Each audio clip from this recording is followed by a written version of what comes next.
everybody, welcome to Roundtable Live for January 20th, 2017. I'm BaerTaffy, joined by Mathis Games, Northern Lion, and joining us again, it's Sinvicta! Hello, everybody! How's it going today? Thanks for having me on for the 6th time or whatever it is.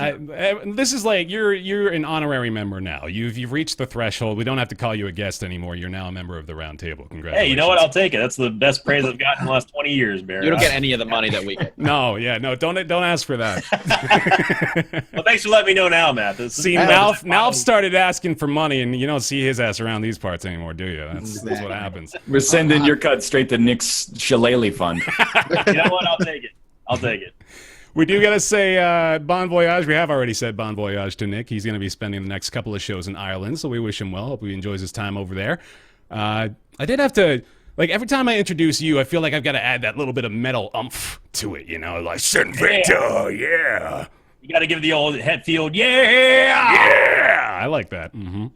It's Sinvicta. Wake me up before you go. Let's all welcome Sinvicta to the show. Oh, it's like when he's a professional wrestler, that'd be somebody pulling a prank on him with the intro music. They have to walk out with just a smug, you guys. I can't even take him seriously anymore because he can't even name 3 tracks off of Master of Puppets without cheating. Without me giving him the first 2, and then he names the title of the album. Well, that should count.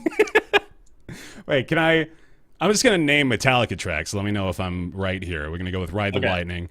No. Nope. That's off of Ride the Lightning. Oh, see, okay. Well, no, I'm too Which means you can't save it because you can't say it because it's too easy. Here, out of the entire Metallica discography, you have 8 total guesses to get 2 songs off of Master of Puppets. I'll give you one. It's Master of Puppets. That doesn't count. I can't do it. I just can't do it.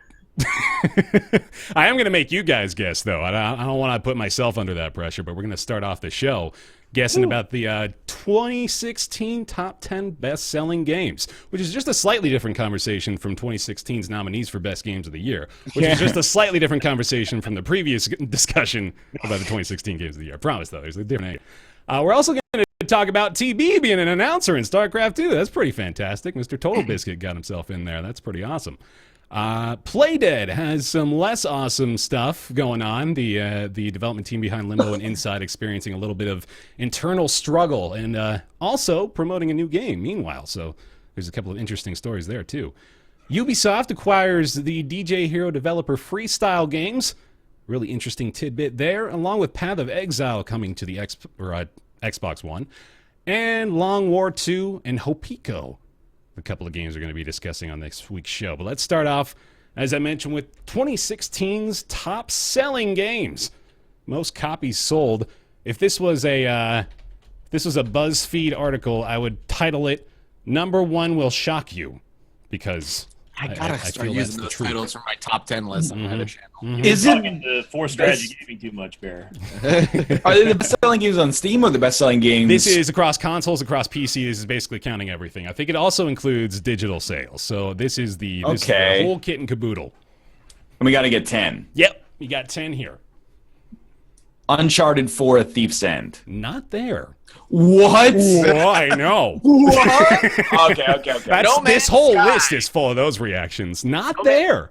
That is, I'm happy. What? But also, Battlefield 1 has to be Battlefield 1, number 2. There you go, man. You got 1. Call of Duty up there? Call of Duty Infinite Warfare is 2016's number 1 best-selling game. All right. Whoa. Is Titanfall 2 there?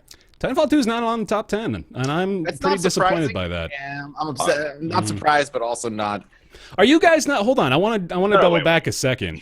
Are you guys not as surprised as I am? Infinite Warfare, number 1 spot for 2016. I was expecting especially with the trailer reaction, lest we forget, what was it, like 10 million dislikes on the Infinite Warfare trailer? It was ridiculous. I think the series is like in decline. But and has been probably since Ghosts, which is like 3 or 4 years old at this point. But it's not that surprising, especially if it's factoring in console sales. I could see like it's probably like enormous or like demonstrably enormous based on the fact that Well, because I'm not a man with my finger on the pulse of the nation. Whenever I want to remember like how big Call of Duty is, I'm like, hey, look, here's like a Call of Duty dude I've never heard of. He has like 1.8 million followers on Twitter. So obviously there is a huge market for that I'm just completely ignorant of. He heard of this cool website that you can get. Yeah, exactly. Yeah. I'm actually shocked. I thought that Battlefield would have been number one. I was so sure, man. Like, I wonder at this point if the hatred train actually ended up helping Infinite Warfare, which many sort of speculated might happen. Hey, any press is good press, no matter if it's bad press. So. Apparently. Yep. And then I'd say Overwatch has to be on there. Overwatch up there. Yeah, there you go. You got 3 out of 10 here. It's got to be FIFA, Madden. Probably no other sports games is my guess. NBA made it. Actually sold more than both Madden and FIFA, if you can believe it. What? No. These are U.S. numbers. These are U.S. numbers. Okay. U.S. numbers. Sorry, I should have specified that ahead of time. That changes everything now. My bad. It's U.S., but you're telling me that No Man's Sky isn't up there? I mean, there's a couple of surprising elements of this list, man. Like, it caught me off guard. That is, sorry, I feel like an idiot for not noting that ahead of time. It completely skews everything. These are U.S. only numbers. Sorry for the international listeners. I was just like I'm not trying to suggest that 2K17 is not good. Yeah. It's rather that on like a global scale, I'm sure how many people in Japan are buying like NBA 2K17? Where the NBA doesn't even exist or play games at. Like it's slightly skewed. I'm like almost 100% positive that if we were looking at international sales, FIFA would blow away NBA. Yeah, right. We look at it's a stretch. It came out too late in the year, though. I was going to say Final Fantasy 15. It made it. Number 10. Yeah. All right. So I think you're at 7. Because you got Sun and Moon? Sun and Moon didn't make the top 10. Okay. It did make the top 10 of December. So December 2016's top 10 sellers, it did make both the 8 and 10 spot with Sun and Moon. I can't even think of any other games that released in Tom Clancy's The Division. It made number 3. Wow. Yeah. That one was probably the most surprising figure on the list for me. The Division was the 3rd best-selling game in the U.S. in 2016. That's nuts. That's crazy. Division? It beat NBA and Madden. The Division did. Yeah. And the hype behind it. I guess so. It's not like, man. Wow, that's surprising. I feel like I don't want to go back and play the Division. Like, I really don't have any interest anymore. Even with that big 8v8 update, like, it's like, okay, yeah, I'm down with this, I guess, but I'm not down enough to boot it up, which weirdly is like the wall that I have to cross for a lot of these games. But it, like I saw the appeal, but it had a handful of issues that really made it a little bit of a hampered experience after release. But I suppose it's stayed strong. Certainly must have carried sales through the year, and all their updates appear to be working for them. So cool, all more power to them. The Division is rocking it. Did The Witcher 3 come out in 2016? Many would have you believe it did, but no, it didn't. It was the Blood and Wine DLC was the one that released this year. Yeah. Witcher 3 was that 2015. DLC, okay. Mm-hmm. So you got, I believe, 2 remaining. And they didn't. This is not exclusive to games that released this year, by the way. This is just the 2016's top 10 sellers. Best sellers, yeah. Oh. Mm-hmm. That'll probably. Well, like Call of Duty Advanced Warfare. No. You're on the right track, though. Yeah. Mm-hmm. Probably not Battlefield Hardline, huh? No. I don't know. Come on now. Call of Duty Black Ops 3? Black Ops 3, number 8. Okay. Mm-hmm. That's... Damn. Wait, was I off by a year? I was off by a year, yeah, right? Black Ops so. 3 was last year? You went backwards, yeah. My bad. There's been so many Black Ops games, like I just... Yeah. Then you got the last one, which is going to be a no-brainer as soon as you think about it. It's the previous year's Madden? No. Assassin's Creed probably, or something like that. GTA 5. Oh! Yeah, okay. Every time. Every time. GTA It's like the 5. Family Feud answer. You smack your head every time you forget it. It's the answer that only 2 people out of the 100 answer. Yeah. It smokes everybody. It just leaves Steve Harvey looking like Mr. Potato, really surprised. Mm-hmm. Looking at December's top 10 selling games as well is actually an interesting one. Infinite Warfare was the top seller of December. Final Fantasy 15 made it to number 2, beating out Battlefield, Madden, and NBA 2K17. Watch Dogs 2 made the list for December's top 10 selling games as well. So there you go. Not too many surprises, but I think the position of a couple of things really did take me aback when I saw the Division definitely takes that cake for me. Yeah. I would not have thought it would have been that high, even on the list. Dope. All right, well, there you go. 2016. And now we can finally close the book on 2016. I think maybe there might be one more thing. It's going to be like the top. Well, we haven't done the worst, which is the best way for us to just receive an avalanche of hatred if we were looking to welcome that. We don't need to have that show. I'm okay with that. And thankfully, the year 2016, just a very forgettable year with no enduring legacy that will persist into the future. So there's alcohol in this coffee. Get those fish in the barrel ready because we're about to shoot them. I feel bad for you, man. It's not. I don't know. I think I'm not even going to talk about it. Never mind. We don't have to do that. Games. Yeah. Let's talk about video games. Let's talk about TotalBiscuit actually being the new announcer in Starcraft 2. It's pretty fucking cool, man. This has apparently been a long time in the making, though, right? Supposedly he's been working on this for a while. Yeah, it was proposed a while ago, and now that it's complete, I think everyone's going to be excited. I think there's a couple of samples that StarCraft tweeted out as well a couple of days ago. Yeah, so I've listened to it. It's actually a little surreal. I don't know if I want TB criticizing my terrible Zerg play. Oh, you don't have a choice, buddy. You better believe I'm going to play a couple of these for you right now. You're in the same room I'm in, dude. He criticizes anything anybody does. Period. Doesn't matter. Evolution complete. You just get to download something. What was that? What was that, TB? Evolution complete. Oh, thank you. No, yeah, I appreciate that. That's really nice to know. Go to the third one. Third one for Zerg? Yeah. I got you. Metamorphosis is a beautiful thing. Oh God, it's monstrous. That's fantastic. I haven't listened to all of them yet. I do like the Protoss one as well. I respect your life choices, but you simply can't warp in there. That's good. Oh, it's good fun. So this is the TotalBiscuit announcer pack. It's going to be available with the release of patch 3.1. Fun little game as well for those of you interested in winning an announcer pack yourselves. Blizzard's doing a little giveaway. This is verbatim from them. Let me read this quote. Since this is all about John's baritone vocals, we thought the contest should be as well. We want you to give us your best TotalBiscuit impression, upload it to the social media platform of your choice, YouTube, Twitter, etc., and email us the link. We'll check them out and select our favorite 5 winners who will receive their own TV announcer in StarCraft 2.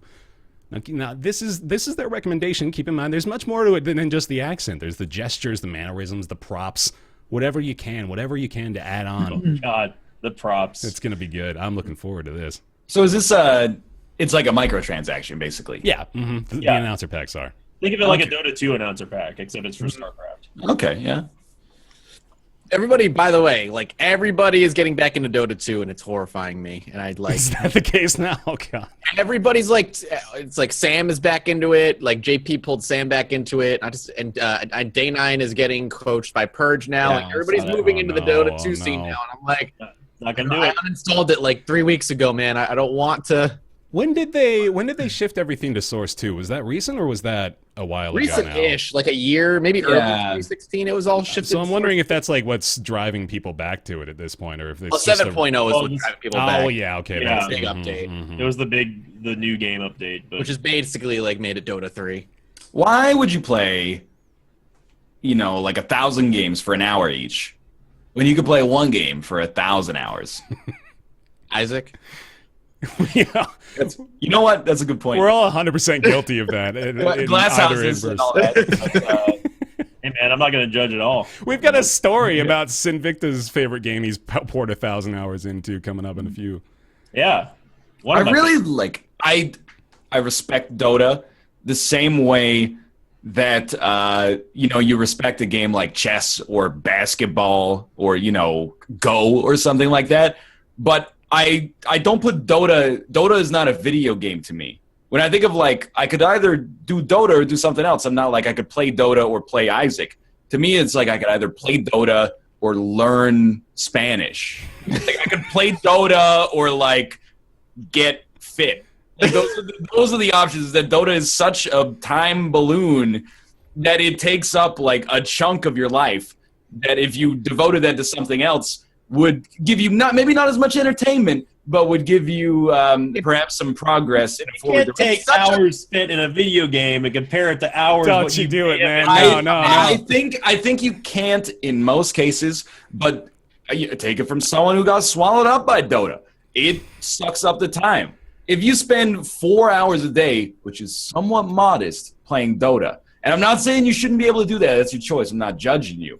But when I don't look at Dota as like I could play 4 games. Playing 4 games tonight is like a recovering alcoholic or something. Like the first drink, you're back on the wagon.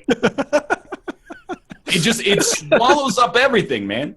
If you went back to like 2013 me and told me, oh God, if you were only spending these 2 hours a night playing League of Legends, going to the gym, your life could, you'd be so much happier. I'd smack you in the mouth. But I think I would be right, though. You would be, but I wouldn't want to hear it. It's such a dedication that like Day 9 is dedicating a year being coached by Purge to learn the game. Mm-hmm. It's ridiculous. I mean, I don't go to the gym, and I have 2 hours that I could pull out of any given day, probably. So, like, again, glass houses. I'm just saying, like, I see Dota the same way you don't look at, like, a recreational game. You look at it like a pursuit. Like, that's a game you make a resolution about. Like, I'm going to get good at Dota this year. That's not like, I guess I'll just sit down and play some Dota and have some fun. Instead, Get a coffee, play some Dota. Yeah, instead it's I have to get in my Dota practice tonight. Or, 6 months from now, I'm not going to accomplish my long-term goals. Is StarCraft as bad as that? Yeah. Yeah? Not maybe not to the magnitude of Dota, since you're talking about a primarily solo game versus team-based game. But getting the mechanics and keeping up with the meta are all very, very relevant. It translates to the StarCraft analogy very well. Yep, it absolutely does. I mean, for me, when I was in like my heyday for StarCraft, it was hours every single night. Like the first hour was just warm ups. Like it was just warm up games. God, man. I I completely relate to that because we would do the same thing with Halo. We would boot up. We would do like an hour-long FFA, and then we would go play the ranked matches because you had to warm up. Warm up, get your fingers warmed up. Absolutely. Groove. Yeah. Yeah. I mean, it was awful. It was stressful. I had such ladder anxiety in StarCraft 2. Like it was like clicking the go button in every game was like a stress-inducing nightmare because I was like, I gotta win and I gotta like not make any mistakes. And I climbed from bronze to diamond. Like that's where I got, and I was like, it was hours every single day, and it was stressful every single day. And when I'm happy the expansion came out and changed everything because I was like, that was my out. I was like, oh, Heart of the Swarm is out. I don't really care enough. All right, I'm done. I can just walk away. The meta changed. I'm done. What is people are saying, NL, what about Hearthstone, buddy? You spend hours on Hearthstone a day. I do not spend hours on Hearthstone a day. Well, all these people have you on their friends list or something? How can they possibly come up with that conclusion? You can spend like 25 minutes in Hearthstone a day. Yeah. Rattle out like a couple of Tavern Brawl games, go to bed or something like that. Yeah, no, I'm gonna take your stance for you on that one because y'all don't even realize he won't even play with us unless it's for a quest. Like, no shit. Can't spare the time. He always has to play with Dan though. That's the only. Yeah, that's true too. Mm-hmm. Well, I don't want to play against you guys because like, what's the point? Is Dan bad? What's the point? It's the game. What I mean is that if we were all running like custom decks, that'd be cool. But playing against fucking Austin and he'd like meta deck versus meta deck, and you're like, I've seen this matchup 100 times, but I prefer it when it's strangers because then I can be like, oh, this piece of shit, I can't believe he's running this deck that's poisoning the ladder and is completely like the cure to my poisonous ladder deck. That's why you just don't play Hearthstone. Easy peasy. No, okay. I've found the fun way to play Hearthstone, which is to run the Renounce Darkness deck. That is fun. Yeah. By far the best. I do it like basically that's all I do when I play ladder now is I play my Warlock deck, which is have Renounce Darkness and play 29 other cards that either work with Renounce Darkness or help you get Renounce Darkness, and then you play it. And it's awesome. And I have a golden one too, so I get to play with golden versions of like everything. That's pretty sick. So fun. That's the card that switches all of your class cards with another class card or another class's cards, and they all cost one less, which is so cool. So fun. Play with my Yogg deck. That's all you got to do. That's why I don't care when I'm making the daily Yogg. I'm like, you see me hovering at rank 20, rank 19. I'm like, I don't care. I'm letting Yogg take the wheel. Take me by the hand. I'll just I'll make the video afterwards. Yeah, I'll just take the wheel.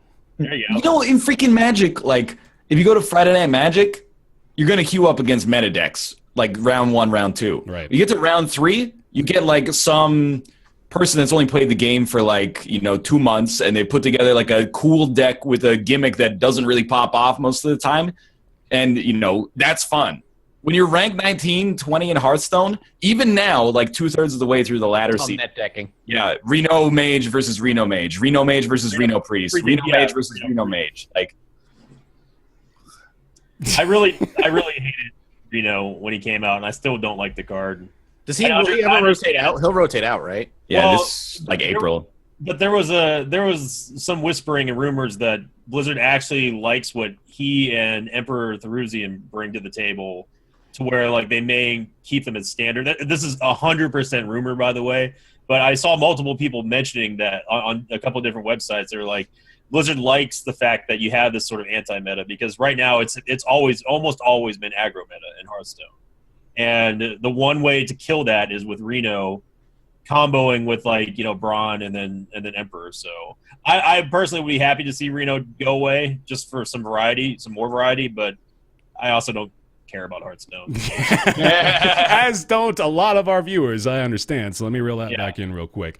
But I'm pretty happy the TB announcer pack exists. Y'all gonna submit that audition?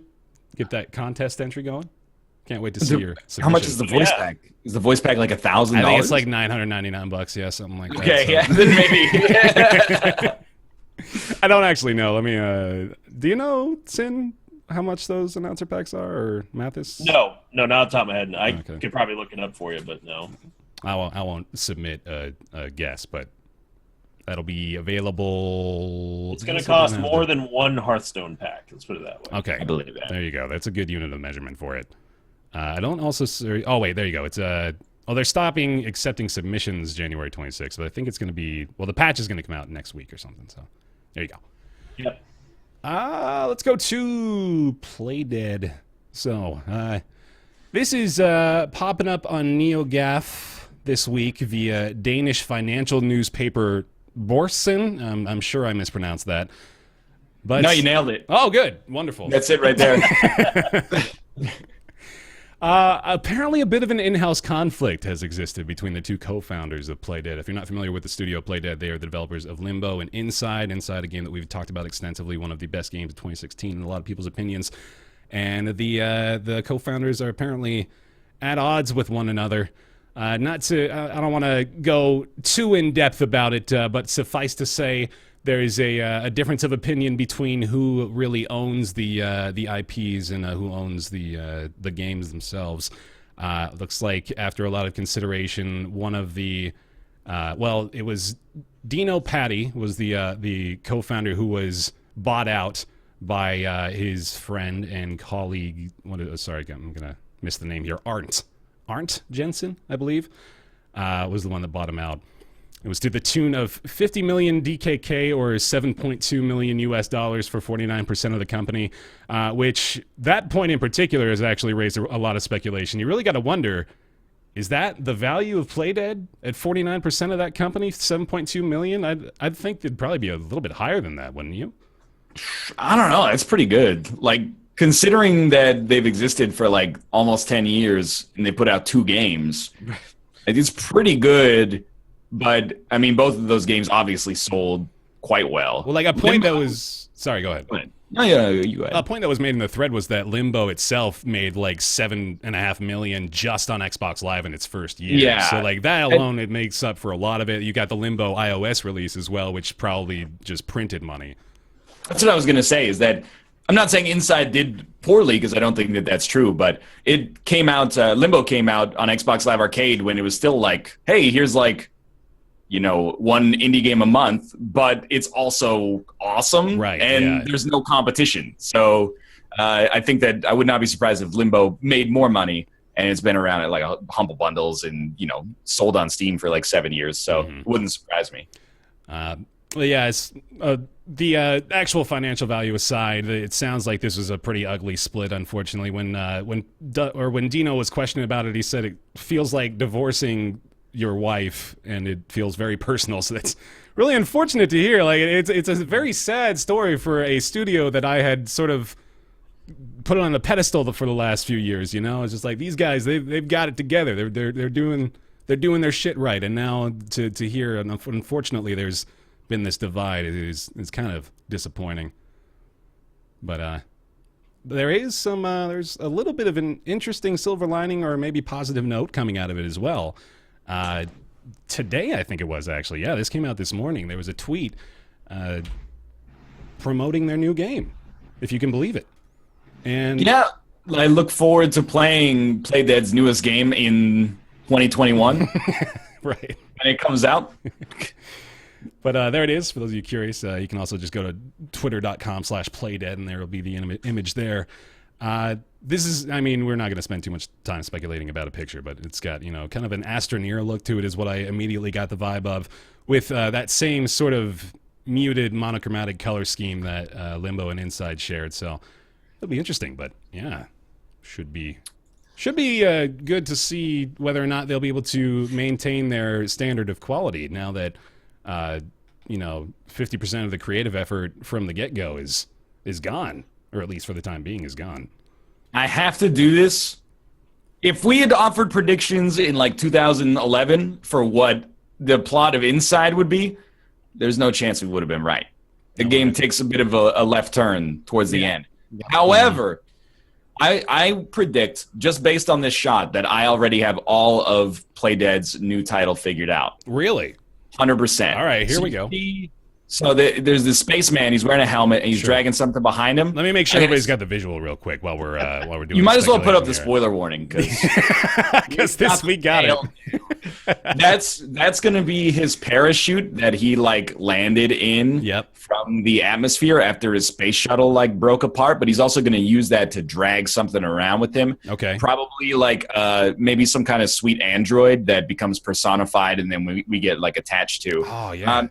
But then the 2/3 deep, left turn Shyamalan twist is going to be he's going to go into a cave and it's going to be really eerie and there's going to be cave paintings of humans. He's it's messed up. He's going to find a corpse and the corpse is going to be him. Oh, shit! No. So you're saying the suit is just a living AI and his body is dead? Exactly. Yeah. He's going to be like a clone, or he finds out that, he is the prototype Jango Fett that's been sent out to populate other worlds. That just this is just the plot of that Clay game. What is that called? Do you remember that one? Is the astronaut that you can clone to solve puzzles. Yeah, the Swapper. Ah, yes. That's just the plot to the Swapper. It is similar to the plot to the Swapper, but they're gonna bait you into it. I promise. You're gonna run away from some space dogs that are gonna almost kill you, and they can't climb fences. Exactly. There's gonna be a big old space spider or space octopus or something, and then don't forget the sewer level too. There will be you will go underwater with space water, and when you're gonna come across a corpse in a cave that is you, and that's gonna be the moment where you go, whoa! And I'm not. No. And then you play as both of them or something simultaneously. Like brothers. Exactly. Gotcha. And I'm not, it might seem like I'm writing off Playdead. I loved Inside. I'll play it. Mm-hmm. But an epiphany came to me when I saw this picture. I was like, I know where you're going with this. 100%. I'd buy it. I'm going to be 100% fine with it if it's just another explorative platformer. Yeah, that's A-okay. People have been saying, actually, was it Nick? I think it was Nick. He was mentioning that he kind of wishes that Playdead would kind of explore something outside of their comfort zone. And I don't know. I feel like they've got their niche and they're pretty damn good at it. So I'm kind of for more of that. As a side note, if I all of a sudden disappear, it's because it's storming really bad outside. Is that what I'm hearing? Possibly. That sounds really loud. That's crazy. It's coming down outside pretty hard. So unless you see me do this, or I disappear, then the power went out and I'm fine. Oh, that's that trailer to the Deepwater Horizon movie I'm seeing, man. That's some freaky shit. Mark Wahlberg, he's in much better shape than I am right now. Give me 1 year though, and I'll fight him. And I'll take his place. Fuck yeah, dude! exactly. You're gonna drop Dota. You're gonna go to the gym, and then next year Drop Dota. you'll fight Mark Wahlberg. You'll be ready. I'll take him. All right. I'm down. Quoted here, Roundtable, January 20th. Look forward to. What's going on with you, man? Just bad. It's just you got the wrong order. It's dark roast as well. That doesn't bother me. You know what the problem is you got the wrong coffee. I know You they gave me the gotta wrong get the right coffee. coffee. I just asked for milk and sugar, and Did they give you the wrong coffee, or did they go like, and then you went up and you grabbed it without? No, it was definitely the wrong coffee. The guy was brand new. I was in the drive-thru, Oh man. and I asked for milk and sugar, and they gave me dark roast. I assume this is vanilla caramel swirl with 3 ice cubes and 4 shots of skim milk. What a stupid order. I agree. It's awful. You could have just stayed at home drinking an icy cool Madrinas. Right. Madrinas all out. Can you imagine getting to the point in your life where you go through the drive-thru for coffee and you're like, you get so specific with the order, you're like, I want 4 ice cubes. Want to know, dude? I worked at Dunkin' Donuts. There was this one lady who would come for her coffee every single day, and you want to vomit? You want to know what kind of coffee she got? I guess Okay. so. She got a large iced coffee with very little ice, Sure. Yeah. 3/4 the way the cup filled with cream, topped off with coffee, and 20 equal. What does that mean? Equal. The fake sugar packets, blue, Oh, okay. 20? 20 You were equal. sitting there Three- ripping open 20 3/4 packets? Yes, you do them in like packs of 5. You can't even Like- call it coffee anymore. and like 3/4 the way filled with cream. You're just drinking straight cream. You're just drinking cream and equal. It was But in her head, she's like, I'm getting and like blueberry shot. And it had a $8 blueberry coffee. shot. It was flavored blueberry. She's making like it's a great value though. She's It's like getting- technically not paying like $2 for every single time she gets that. It's the quintessential. I'm going to have a salad, but I need Caesar sauce on top of the dressing that is Italian dressing. Oh, don't skimp on the triple bacon and the double meat on my salad, but it's okay because it's on a bed of lettuce and I'm drinking water. I'm kind of Diet like is firm. 20 sugars at least, or 20 sweetener. I can accept because it's like they know what they want, and that actually makes a difference. Like 20 sugar versus 5 sugar, that tastes different. I would imagine. I can 4 imagine. ice cubes is just like you get your money's worth by making them work and do these ridiculous like Van Halen requests for you. He's making sure they're listening, man. He's How got about just put some ice in it? Van Halen request? What? no, You know, like when- a rider, like I want M&Ms in my dressing room, but only green okay, I M&Ms. got you. But he did that for a reason, though. I mean, it wasn't the ridiculous request, and it was like that. Yeah. That way, we knew everything was safe because they actually read the thing. But then he thinks there's like somebody back there with like a jeweler's eye and like like tweezers grabbing the ice cubes and placing them into the cup. He did it more so to test the reliability of the venue's staff more so than the ridiculous nature of the requests. I know what you're I agree. But Mhm. that's stupid. What I'm trying to say is, Mathis, you're drinking the wrong brand of coffee. Yeah, that was the problem from the onset. I apologize for the misrepresentation in the topic box, by the way. We haven't been talking about TB and StarCraft 2 for a little while now. Oh, but yeah. we're going to go ahead and move on to a new topic again. That is Ubisoft acquiring DJ Hero Studio FreeStyle Games. This one I am pretty damn excited about. Mathis, I know you played a little bit of DJ Hero 2, I didn't you? loved DJ Hero a whole heck of a lot. He's dressed like one right now. Yeah, right now. I just like DJ Hero a lot. I played the first one. I don't think I never played the second one, but I had the first one. Mm-hmm. I mean, it had ridiculous peripheral, and you look ridiculous playing it. but Oh it was yeah, no, great. that was the best part, man. It's like, Absolutely. I remember one time I was working at the radio station and on the college campus, we just had a day where we set up a booth. I don't know what ridiculous excuse I made, whatever cover event I had to allow me to do this, but we had a booth set up outside with a big TV and giant speakers, and we just had DJ Hero there. We're just playing it outside for like 3 hours. It was the greatest. I had so much fun. And I'm surprised that studio's still around, to be honest. not really. Like, I was wondering what they've done since they done? DJ Hero 2 came out. Well, And they it's- did the Guitar Hero reboot from 2 years ago. Yeah, okay. So they did live, and then let me make sure I'm representing that correctly. Okay, so yeah, they worked on Guitar Hero Live. Apparently, they worked with Nintendo on Sing Party for the Wii U. They were doing some stuff. They've been working with Call of Duty as well, apparently. They've been involved in that. Not sure what the capacity is there, but also... Gotta use that DJ Hero gun in Call of Duty. Oh, I would watch that video on YouTube. Absolutely, I would. But yeah, it's an interesting story because you got to wonder... I was talking with my wife about this, actually. I have a lot of interest in the rhythm game genre, and I'm trying to evaluate what exactly... I don't want to say went wrong because I don't know if we ever really expected it to work out in the first place, the revitalization of the genre. But I wonder what could have been done better or what mistakes were made with the Rock Band 4 and Guitar Hero Live releases, because they clearly didn't meet the expectations of the publishers and sort of failed in their objective. So is there still a market at all for a DJ Hero 3 to exist, or has the window kind of closed there? I don't know if the window ever existed in the first place for DJ. That in particular might be true. I think people are like, they just don't care right now about having like another busted peripheral that is going to cost them twice or 4 times the cost of a normal game, and they're only going to use it for like the 2 months that they actually enjoy the novelty of playing a rhythm game like that. It's not to say that like rhythm games are not, yeah, exactly. It's not to say that rhythm games are not good, but like, I think if people are like, hey, it's like my 6th opportunity to buy a plastic guitar that is just going to go into like a storage locker hang on my wall. Sign me up.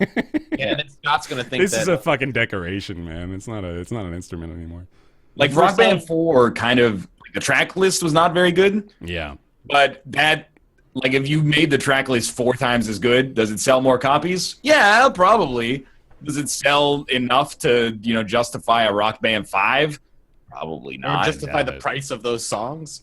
True. But even the songs, I'm like, it's not that bad. It's like $2 a song. Well, I think he means like For the you, cost for them to license it. Yeah. Oh, the cost for I mean, If you're gonna grab better songs, you pay more money for it. yeah, I mean the DLC, like a couple times a year, they're like, hey, it's Uptown Girl, and you're like, all right, I'll get that. And the rest of the time is like track 8 from U2's new album. Like, no, I don't want that. I want With or Without You. Get With or Without You, and then I'll buy it. That's the way that capitalism should work here. You provide a product I have demand for, and then I will purchase it with currency. But There was like a golden age, and I think it's about when the Rock Band Network was announced, where they were doing these monthly releases of really good stuff, and it was exciting to see all the new songs that were coming out. Like I think it was even every week, wasn't it? They were doing like really frequent releases. they were doing like 3 to 10 songs a week, and sometimes like once a month they were doing full album releases. Yeah. Alongside of the other ones, and then Rock Band Network was like, as stuff gets approved, we're gonna like come out with like 30 tracks at a time. Yeah, that was incredible. Yeah, and that was the, like I said, it was like the golden age. It was the pinnacle of the rhythm game genre, I think, and they've been trying to, I guess, reharvest that magic. I mean, we clearly saw the interest level has waned significantly with the poor sales, and also the failed PC Kickstarter for Rock Band 4 also was pretty indicative of the mood about that genre right now. I think there's like... weren't we like, man, the time is right. It's time to come back. And then they came back and like, the time's not right. Yeah. The first time I saw a DJ Hero, I legitimately thought it was either fake news or a spoof. I was like, the guitars I can understand, full band I can definitely understand, but DJ Hero, this is no slight to DJs, by the way. I want to just make sure a point, but I really did think that it was a joke, because it's like, how many things do you have? How many inputs can you possibly do for it to be a rhythm game, other than basically hitting what is supposedly a round table that has, like, it looks like, Simon Says sort of thing. Like that's how I sort of felt about it. I thought it was a big joke, but I mean, the rhythm games, they had their time, but nobody wants to play, Weezer for the 5th time on a different console. On this 3rd generation guitar that they bought. At this point, I think it's ran its course. Another consideration I had made is, there is still a really big scene around, house music and going to the club and watching a DJ perform and that kind of thing. There's a lot of people doing that. And I wonder if there could be some sort of, compliment made there where DJ Hero 3 focuses a lot more on that style of music and is digging more into the newer stuff and trying to appeal to that demographic instead of all of the people that bought Guitar Hero Aerosmith because they wanted to rock out like it was 1975. You know, like I think there's a whole new contingent of players that may be available that haven't been tapped into, where if you did new stuff, like I don't really know the genre that much. I know people like Porter Robinson exist that do, you know, those crazy cool techno shows. And again, apologies for the terminology, but like there's a lot of people watching those, and you got to think like if they did something with that genre, with the new stuff in particular, it might sell. It might appeal to those folks. Still kind of a niche appeal, I think. It definitely more niche than in my opinion, what the regular rock star, you know, rock band Guitar Hero niche would be filling. But I think it would be neat for a DJ game to like, and this, it may have actually already existed in DJ Hero. I don't know because I'll never play it. But I think what would be neat is if it tested you on top of the rhythm, like inputs and stuff. If you could actually like have one song, your challenge is to smoothly transition it to another song with similar like tempo and that sort of thing. Get graded on how accurate it is without having too much loss for the transition, and then go on from there to modify it, you know, in ways that make sense. So you basically make your own remixes given with the tools that the game gives you, sort of thing. I think like that would be interesting, and it might be even semi-educational for people wanting It's like Rocksmith for guitars. Right, yeah. I see where you're going. That could, that would interest me more than just simply matching the beats with, you know, a DJ Hero game. Right, so, and of course, like their track list is already like they've already made the combinations for you. They've done the hard work of being a DJ, which is to match things up and make them sound good. And they've you know, they're just allowing you to feel like you did it yourself. So no, I could see that for sure. That could definitely see some appeal. I have respect for people who have an ear especially geared towards the percussion side of things, where you can fade from one track to another seamlessly without there ever being any sort of downtime, and then, you know, you can drop it or whatever the kids call it these days and have it smooth. But I think that would be more interesting than simply just matching inputs on a screen. So, but I'm also like heavy metal, so right. might be slightly biased against any of this. If I have to knock on my neighbor's door because it's like 3 a.m. and he's Playing like the bongos? DJ Hero 3 to become a real DJ Hero, it's time for me to leave the industry. Or at least the city. Like, you had the bongo neighbors for a while. Yeah, they're still there. Literal bongos? Neighbors? Yeah, they're bongos, and you are what you play. But they're also big fans of house and techno music. But their interest seems to peak between the hours of like 10 p.m. and 6 a.m. On a regular basis. It's like if you listen to it in the daytime, you're like, for some reason, I can't really figure out. It's just, it doesn't sound as good. For some reason, the early morning hours, it sounds amazing, especially loud, but there's some missing element between the hours of 6 a.m. and 10 p.m. that it's just not, it doesn't hit that same spot in your brain. The weed. How often do you have to practice? I wasn't suggesting any kind of narcotic usage. That would be ignorant. Any connection there is extremely coincidental. I've played the bongos. You don't need to practice that many times. It's not. I don't know, dude. He's getting pretty good. It's not a finesse instrument. I'm sorry. You can't even go up there and ask him to stop anymore because it just sounded so amazing, right? He started as an amateur, but now he's soloing, and I honestly follow your dreams. So you get a free ticket to the show. They get free Isaac commentary, so that's true. Yeah, there you go. Again, glass houses. I'm waiting for Ryan to learn via osmosis, learn how to interpret like Morse code via bongos. Yeah, maybe this thing please help me. Then you guys can just talk to each other, just bongos, and then that translates over to YouTube very well. So there's your series right there.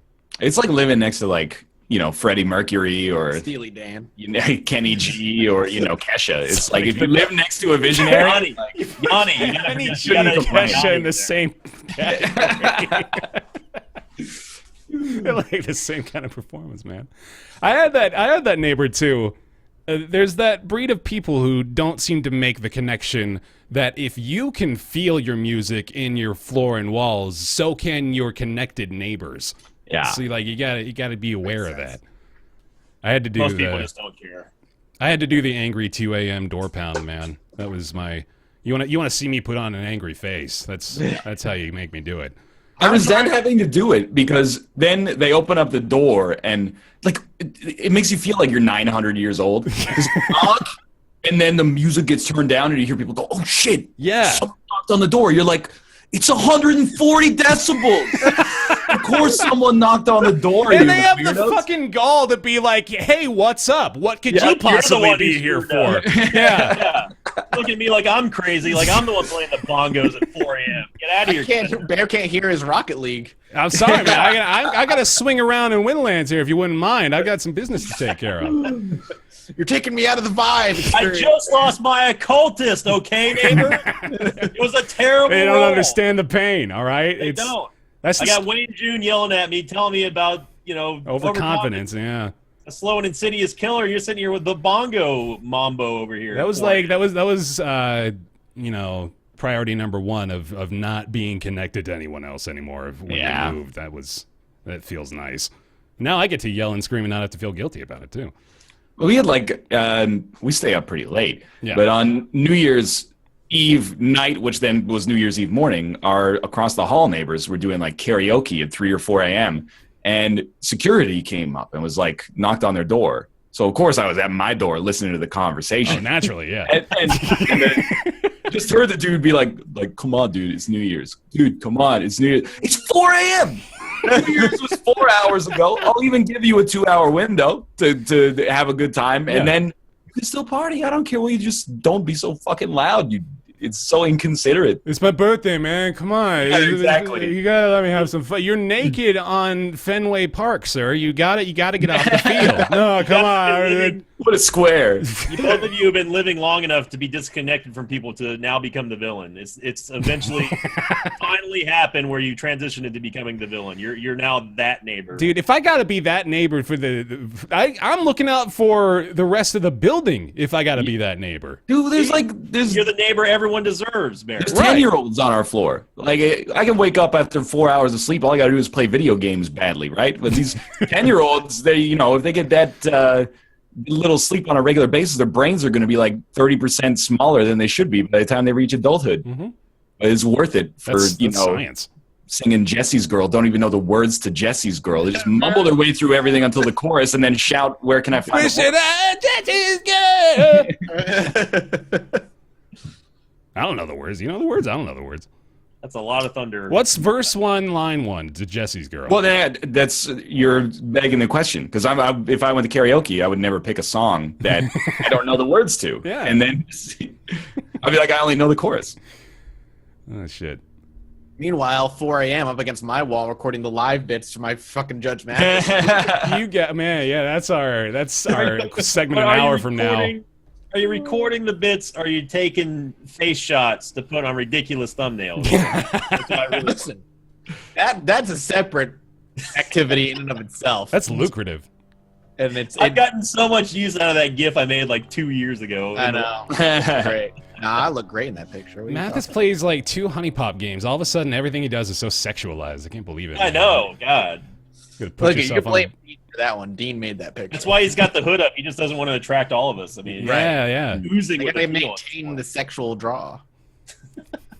The drinking awful. Here's the next Keep it under DJ wraps. Sexual yeah, draw. that's right. That's the next Judge Mathis is gonna be DJ Hero. Yeah. There you go, dude. I watched the shit out of that one. Not that I haven't also been watching all of your other Judge Mathis videos. No, of course just not, so you know. No, I watch you, man. I do. I do go out of my way to watch your shit. You melt my heart, Bear. You melt my heart. I know. Ryan had me crying laughing earlier today. Yeah. Well, no spoilers. No spoilers, right? I'm not. But I was crying laughing. We're going to talk about Long War 2 in a bit as well. But before that, let's go to Path of Exile, which I'm going to defer to Sinvicta for mostly, because I don't know that much about it. But it is coming to the Xbox One. Yeah, much to my surprise. I didn't actually know that that GGG, Grinding Gear Games, was planning on porting it to the Xbox One. But the long and short of it is, for Path of Exile, for those of you who do not know, is a free-to-play ARPG, much in the vein of Diablo 2, because it was made by the people who made Diablo 2 after they splintered off out of Blizzard North. It's a wonderfully deep, not so casual game. It's very easy to get into, but very high skill cap to master. And You can download it, play it on Steam, and they just got done releasing the newest leagues. They do 3-month leagues 4 times a year, and they've got all the possible things you can want out of an ARPG. They've got loot, they've got different classes, they've got huge customization.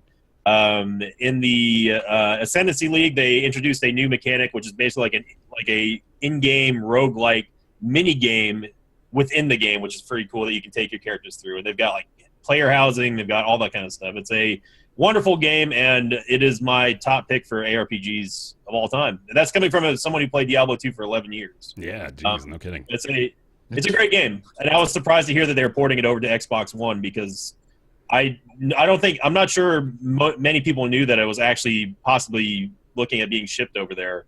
But it's exciting. I'm interested to see how they do the console conversion. I was going to say, control scheme wise, do you feel it's going to be a bit difficult to convert it there? Yeah, I assume they're going to do what Diablo 3 did, which is, most of the controller can be mapped to certain functions. Like, I know that there's going to be, like, the potions are going to be bound to the D-pad. Some of the hotkey abilities are going to be bound to, like, the other triggers and stuff and other buttons and stuff, that sort of thing. So I was worried at first, because I wasn't sure if they were, when they first made the announcement, I didn't know if they were going to actually have separate realms or not for the PC versus console, but they've confirmed that it is actually going to be separate altogether, because the game's going to vary somewhat slightly, but they're promising on keeping up with the league release and that sort of thing. So I'm not going to get it because I have it for PC, but I'm very interested to see what the reaction is for that, because that's Path of Exile is definitely one of my favorite games. It's a phenomenal game to play. It is free to play on the PC and will be on the Xbox One as well. And that's has it always been free to play on the PC? Yep. From the get go. Yep. Okay. And I remember when it came out, it was one of those free to play games. I was like, wow, there's really no reason to spend a lot of money in this game. Yeah, Path of Exile has the quintessential how microtransactions should be.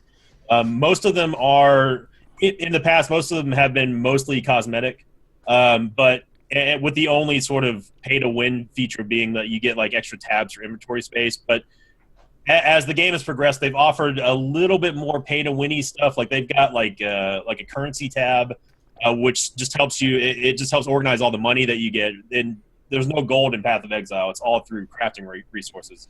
It's a player-made economy. But the one thing that I do think is a little bit somewhat questionable is that, and I'm not really sure if I can blame the makers of the game as much as I could their support of third-party websites, but you can buy what's called premium stashes in the game, and then you can list public auctions at a website that is not officially affiliated with GGG, the makers of the game. Tallies up, and you can basically use it as a live auction house, which is not something that's incorporated in the game, but the only way to get that feature is by buying a premium stash. So the game has slowly sort of crept into the, maybe if you pay real money, you get a slight advantage more, but overall, you don't have to use the auction house functions of it. But they do have supporter packs to get like a t-shirt. I've got an Ascendancy shirt somewhere here. You can get like new portraits and stuff. Most of it's cosmetic, but they still have a very, very solid free-to-play a microtransaction system. And yeah, it's completely free. You absolutely do not have to spend any money in that game. Nope. Did you play it at all, Ryan? I'm not sure. It's like the Markiplier email situation all over again. Really? Like in 2012, I got an email from one of the people who used to work at Blizzard North and now worked at the GGG and was like, hey, we're working on this game. It's in like alpha right now, Path of Exile. We're not really sure if it's going to catch on, but like, it'd be really cool if you could check it out. I played it for like an hour and was like, I don't get it. And then here we are 5 years later, and it's huge and awesome, and everybody loves it, and it's not an easy game to get into. That's one of the biggest criticisms has been the new player experience, and they're trying to work on that. I'm not going to be an apologist for them though, because it is the best thing that I say for people wanting to start the game is look for a class, like decide on what kind of class you like to play in ARPG, like if you want melee, spellcaster, support, etc., and then look at what class sort of meets that archetype. Find a build that just looks cool, and then get ready to delete the first 2 or 3 characters you make, because you're going to screw up. Shit. Go to the forums, because the official forums are the best resource you can get for like good builds. Yeah. And the official PvE forums have they've got a really good indexing system where if you look for say a Marauder build, they've got all the Marauder builds that are currently active and viable for the current patch. They don't really work with too much outdated information on there, so it's a little daunting to get into, especially with the size of the passive tree. But if you overlook that and get down to the simplicity of how the gems work and the basic mechanics of of support gems, it really isn't that bad. I mean, I've convinced people to start playing who were like, dude, it looks awesome, but I saw Crypt playing one day and I saw the size of the passive tree and I was like, no way. It's honestly not that bad, especially if you're following a build template on the forums. All right. I was wondering what in particular was turning people off, and then I heard you say you've got to start 2 or 3 characters before you can actually play it correctly. And then I got my answer. Look up, if I can plug a friend, look up Ziggy D on YouTube. Ziggy's got some great beginning guides out there. Sweet. I mean, he does updated builds and stuff. He's a very, very good Path of Exile player. Quill 18 does a lot of Path stuff. Yeah, Quill does too, yep. Dope.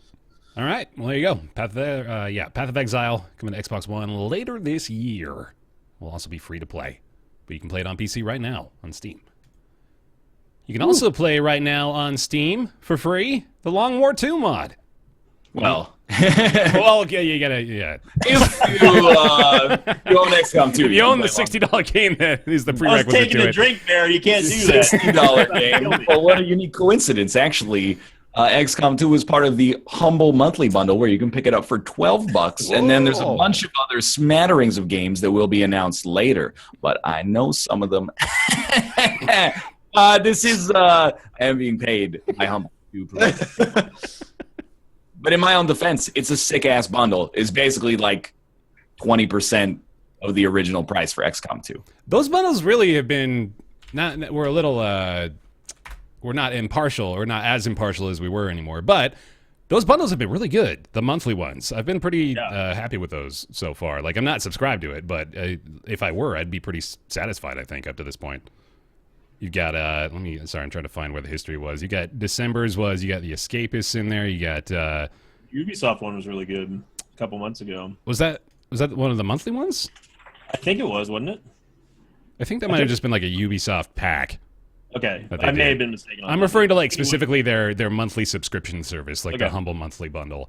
And then November's had Stardew Valley, Broforce, Styx, Rebel Galaxy, Kathy Rain, quite a few great entries there. They've had solid months. So yeah. And January's had HoPiKo, which we'll be talking about later. Yeah, it did, didn't it? Yes, it did. Mm-hmm. I didn't even notice yeah. However you choose to buy XCOM 2, if you want to buy it, is fine by me. You have to be some kind of idiot to pay $60 when it's available for $12, unless you love Forensics, which is not necessarily a bad idea. No.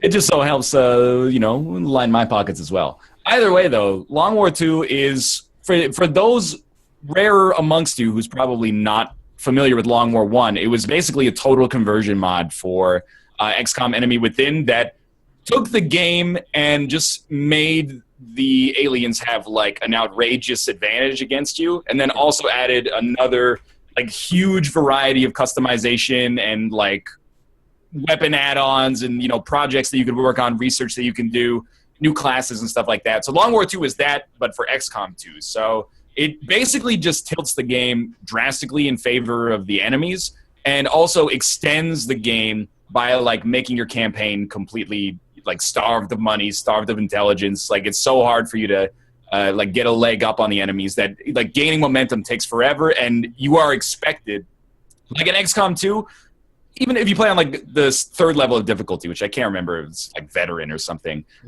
you're gonna have missions where people die, but a wipe is a once a campaign or 0 times a campaign sort of thing. Losing one person is a catastrophe. You messed up, but it does happen. It usually comes with usually lose somebody in that only when you come across a brand new alien that is super powerful and you don't know how to deal with them, and they have these crazy powers, and then the next time you're oh, I know exactly how to deal with these guys. Yeah, those freaking shapeshifters, man. They've killed so many of my first responders that one mission, the start one, yeah.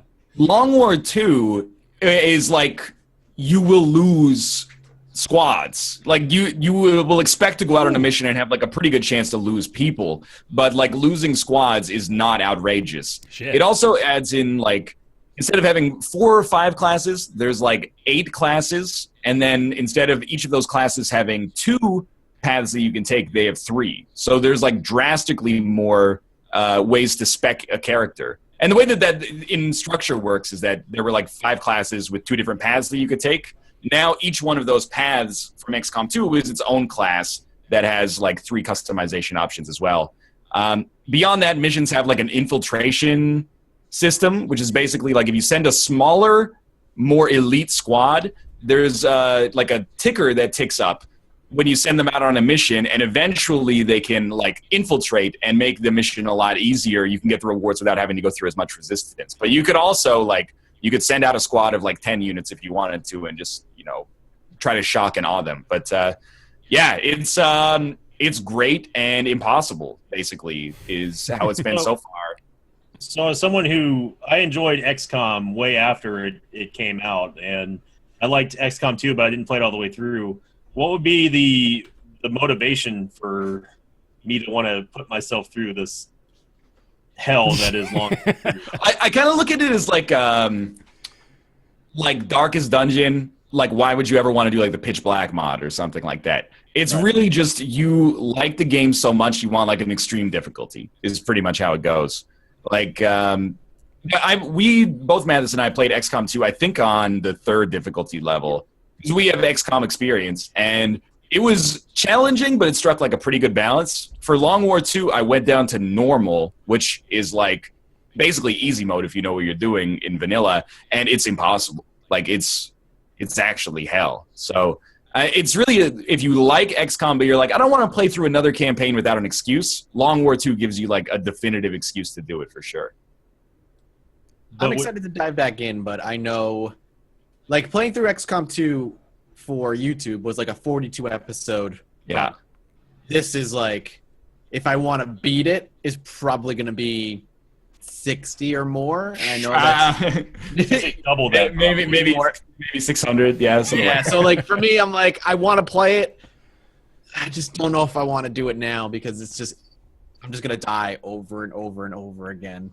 I'm intrigued by the specializations that you were talking about earlier before the show started, but like I didn't necessarily like I actually really enjoyed XCOM 2, but I've been looking for an excuse to get back into it again, but I don't know if I'd be necessarily happy if this was the excuse to get back in XCOM 2 is to play Long War 2 if I never finished the original vanilla campaign. I'm asking for your opinion on whether or not that would be smart or not. Well, I mean, if you're going to play XCOM 2 right now, it makes sense to play Long War 2, I think. Okay. But you want to definitely be on normal. I wouldn't do veteran or commander or anything. And you kind of have to embrace the fact that you're gonna lose a couple times. Like it's almost a little bit more. And I really admire this about XCOM is that for AAA game standards, it's not just turn your brain off and you're going to get through the campaign as long as you pay the slightest bit of attention. Like it's very bold that they will come out with a campaign and be like, yeah, you click this option. You could invest 80 hours into this campaign, miss an 80% chance to hit 20 episodes deep, and then have to restart. Like I really like that they give you that kind of consequence if you want to play Long War, or sorry, if you want to play Iron Man. But I think you've got to consider it almost a little bit like Isaac, where the first time you play the game, you're going to make mistakes, and the only way to really get better is to make those mistakes and have people be like, no, don't do it like that. What are you doing? We're taking a 20% shot. That's the stupid. Just hunker down, you idiot. It took me several campaigns to actually get to the point where I was even mediocre at the game. So it's certainly an iterative process. I like the Pitch Black Dungeon comparison because this really does sound like I love XCOM 2 and I need a reason to play it more. And that was Darkest Dungeon's Pitch Black Dungeon mod for me because it is hell. It's horrible. I don't when I boot it up, it's like, how in the world am I still doing so badly? I'm week 45 or I think even further than that now.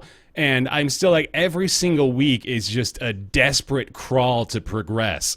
and it's horrible, but also at the same time extremely satisfying because I know that I'm basically giving myself the hardest challenge possible, and I'm able to overcome it, which has really only come as a result of the fact that I've put so many hours into the game. So this sounds like it's a pretty similar situation where if you're really passionate about XCOM 2, this is going to be a great... You're making me want to go fucking play it. If you're in the doldrums right now, like not having stuff to play, it's a really great like excuse. I know because Resident Evil 7 rather is coming out in 4 days, and that's Right, yeah. I want to play. We are in like we're nearing the end of the January dry spell, which thank God, because like we've had 3 weeks of almost nothing coming out. But this seems like a pretty damn good time to hop back in. I've been lucky. Like the January doldrums has been great because some of the older games that I used to play have had major updates, like Long Dark and Subnautica have been like game-changing updates over the past few months that have made them really fun to play again. And Dota 2, Mathis. Don't forget about Dota 2. I don't want to go back, man. I don't want to go back. How about like an amazing mod for Afterbirth, or an amazing mod for Rebirth, and then also the expansion coming out? I was actually going to make a comparison. It's crazy to see like Antibirth come out and Long War 2 come out, and like these both mods that feel like official expansion packs to the game. And they're both supported in one way or another by the developer. I was going to say, 2K officially endorsed this, right? They even tweeted about it. Long War has been in development since before XCOM 2 came out. Yeah, they signed on they're a whole branch of the studio at this point. Oh, that's great. They've been working on XCOM 2 for a very long time. They're actually official now. That's fantastic. So I don't know if that's going to happen to Antibirth, but I still get people clamor for me to play it, but I just don't like playing mods. I don't know what it is. I don't know if it's because I'm old school. I like playing official canonical releases to the games. And like I've been telling people on my channel, I'm like, look, if Antibirth is incorporated into Afterbirth Plus, I'll play it, but I'm not going to go out of my way right now because it's just going to be too confusing. I don't know how Ryan does it, but like there's been a couple of times where you're like, oh yeah, like I'm going to get the Spun transformation. Oh wait, Spun wasn't in Rebirth. Yeah, or the greatest is when you like re-roll your whole run in Antibirth and you get Dr. Fetus and you're like, this is awesome. And then like 12 rooms later, you're like, wait, actually, this is horrible. Like, this sucks. That's the only complaint I have with Antibirth is that like, not to go into the Antibirth hole, but like that's my biggest missing is like a lot of the synergies and a lot of the transformations, a lot of the tweaks Afterbirth brought about that fixed a lot of the problems with Rebirth are not in Antibirth because of the framework that they use. Yeah. I also like, I mean, Antibirth gets a lot of points over Afterbirth Plus. I will concede that. But I really like that for the Afterbirth Plus alternate path, you only need to be good 80% of the way through a run. And it's random that you don't even have to. Yeah, but to get there reliably, you have to be like, you have to be good enough to at least fight the Hush. But in Antibirth, in order to do those alt paths and get like everything fulfilled, you have to be good like at the end of floor 2, or you're like seriously. By the time if you get to the mines and you have like a 3 out of 10 run, the bosses will just destroy you. Like almost every time. Yeah, that was the vibe I was getting from watching, people stream Antibirth, was that like you've got to just be either incredibly good at the game at dodging and everything and know your stuff, or you're just gonna get smoked. But like for Afterbirth Plus, I don't know if it was a bug or not, but a run yesterday, I had Hush just straight up not be there. It was like I killed Blue Baby, and then that was just it. I thought maybe it was because I was Blue Baby. I was like, well, did they add something different? But there was a bug yesterday. Like I had the same thing on the NLSS. I did a run and like I killed the first phase of Hush, and then there was no. Yeah, and then it's just over after that. Yeah, I thought that sounds wonderful. It was also a great bug yesterday where like a certain percentage of people were like, "Cool, deleted my save." So, and then that's that happened to me. I was not happy. Oh, I remember that. Yeah. Oh God, that was fun. Luckily, it was just a syncing issue, but yeah. Okay. I still hate the Hush fight. This expansion has reaffirmed the fact that I think the Hush is garbage. Do not ever take the stopwatch against it. That's all I'm saying. For Hush, it's fine. Delirium, don't do it. Sin, I learned badly. You've been playing a hell of a lot of Afterbirth Plus, actually, on YouTube and Twitch. I want to get your general impressions real quick while we're on the subject. Isaac, apparently. Yeah. Sorry. No, it's fine. It's just... Just goofing. Yeah, I mean, my whole roundup on Afterbirth Plus, just for the too long didn't read, is that I think it's great. I think that they could have done a better job not sort of like curtailing the expectations, because everyone, including myself, was sort of in this mindset of we are going to get a Wrath of the Lamb style, maybe not up to the amount of content that Rebirth has coming out, going from vanilla to Rebirth, but from Afterbirth to Rebirth, I think that most people were expecting that we were going to get somewhat of a comparable size of content with that. Even after Ed and Tyrone both said they're kind of sort of tapped out for ideas. But my whole criticism on Afterbirth Plus is just that there's a lot of things, a lot of changes, like the Ipecac change, for example, that just feel anti-player. Like it's almost, without no pun intended, but I mean, like it's the best word I can describe it is uninspired. I don't understand why they would change something like Ipecac for Brimstone, for example, where it has always been since vanilla. And the reason why I'm bringing this up is to emphasize my point of there being sort of anti-fun, is that Ipecac always traditionally made Brimstone just way better, or any item way better. Now, I don't know how recent this is, but now if you take Brimstone and with Ipecac after that, you're still going to get the damage up on Brimstone, but you're also going to fire an Ipecac shock that you have to fire, and it doesn't deal any damage, and it only damages Isaac.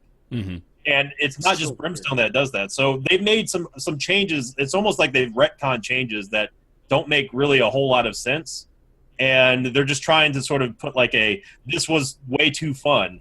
We're just not going to let you do that anymore. Like that's not like that doesn't make it like that's it's artificial difficulty. And I said the same thing about the challenges as well. Yeah, that just because you give us all the curses and you don't have any hearts to drop, that's not really difficult. You're just being a cheap bastard at that point. It's artificial. I like having a curve to where it's like I get challenged, but you have a chance to actually go to get over the hump. Not just the game is just giving you a big middle finger and it's just like reset until you get something good. Oh, if you reset too much and greedier, you're not going to get any devil deals. I wonder. Why? I wonder how many parallels we could draw between, like, we're talking about Pitch Black and Long War 2 and what they do that makes them desirable for people that have so much time in the game. Well, I think it's honestly simple as they introduce difficulty without removing the tools of success. Yeah. There's something like Ultra Hard introduces the difficulty while also removing all the tools that allow you to get super powerful or maintain a run. Well, to be fair, like with Pitch Black Dungeon, one of the restraints imposed upon you is they literally just make you unable to buy as many provisions as you previously could. So that's, in a way, kind of what Afterbirth Plus has been doing with just kind of the artificial increase in difficulty by removal of those tools.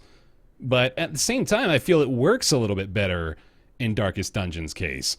And that's why I'm wondering. It's a turn-based strategy game. Yeah, that's probably what it is, really, because like it's not really as comparable as I'm making it out to be. Because at the end of the day, they're totally different games. But just like there's been some design decisions in Afterbirth Plus that I've been putting since last week and this week. I've put a ton more time into it, so I feel like there's more to talk about here. Yeah, and like one of the things I've really kind of oddly enjoyed is I like the Delirium fight. I know there's some cheap aspects to it, and it's not 100% as good as it could be, but overall the boss armor on him doesn't feel nearly as punishing as Hush, so if you go in with a powerful run, you do feel like you can blast through him. One of the things I don't like, though, is the whole Void floor. I feel like the Void floor is just lazily designed. The Void floor as it stands is really easy.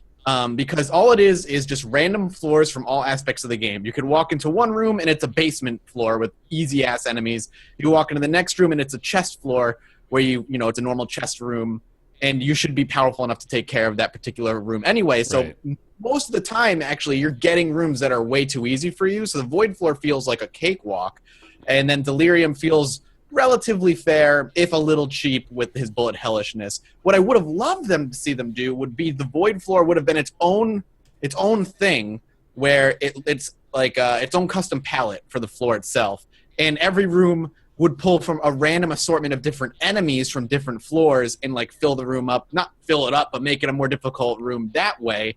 So you walk into a room and it could have like two of the dudes that chase you around while also having like a widow bouncing around or something. Like just pull enemies from different random different floors instead of just having it be different floors with the enemy types that go along with it. it makes the void floor just like too easy and just doesn't feel. Just uninspired is exactly. the It's best way I can- uninspired. It doesn't it feel does. It's the difficult. key word. It does I kinda thought keep that coming the back to void. that. I really thought that the void was going to be, when I first heard about it, I thought it was going to be just a procedurally harder difficulty of like you're just going to fight boss fight after boss fight after boss fight until you finally get to whoever the ultimate baddie is going to be at the end of it. Like I wanted there to be some sort of risk involved. And for what Math is saying, all you really need to get is Mama Mega, save it for the void after you kill Hush, and just blow up the entire area. You know, and even if you don't have Mama Mega by that time, you're pretty much your run's gonna be set so much that the only challenge is really going to be Delirium. Even if you've run into Blue Baby and or Isaac, you know, I would have loved to have seen a boss fight where it's Blue Baby and Isaac in the same room. Like that's a boss fight for me. Like, you know, have them have some sort of HP scaling, not necessarily armored, but you know, like that should be the ultimate challenge in my opinion. And then you get to do a victory lap, which I still haven't done in the game yet, so I don't know what that's involved with. But people just say they take a couple of your items and you just do the whole run again, which I think don't know why there's some people find appeal to that. Like, you know, a lot of people like doing those.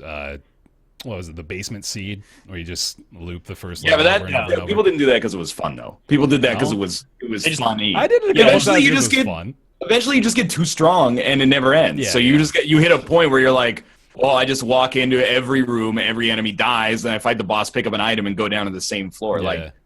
Like, it's like not a challenge to beat the basement one, even on like any base character, basically. Right. But I actually like, not to be needlessly contrarian, I like the void, although I also concede that it is a cakewalk. Like if you deserve to be down there, it should be a cakewalk. It should be as in like is, I guess, not as in like it deserves to be. But there is a couple of things that annoy me. I think if it was just a segmented boss rush, that would be cool. If every room was a boss and you fight them and then you get an item or something, that would be neat.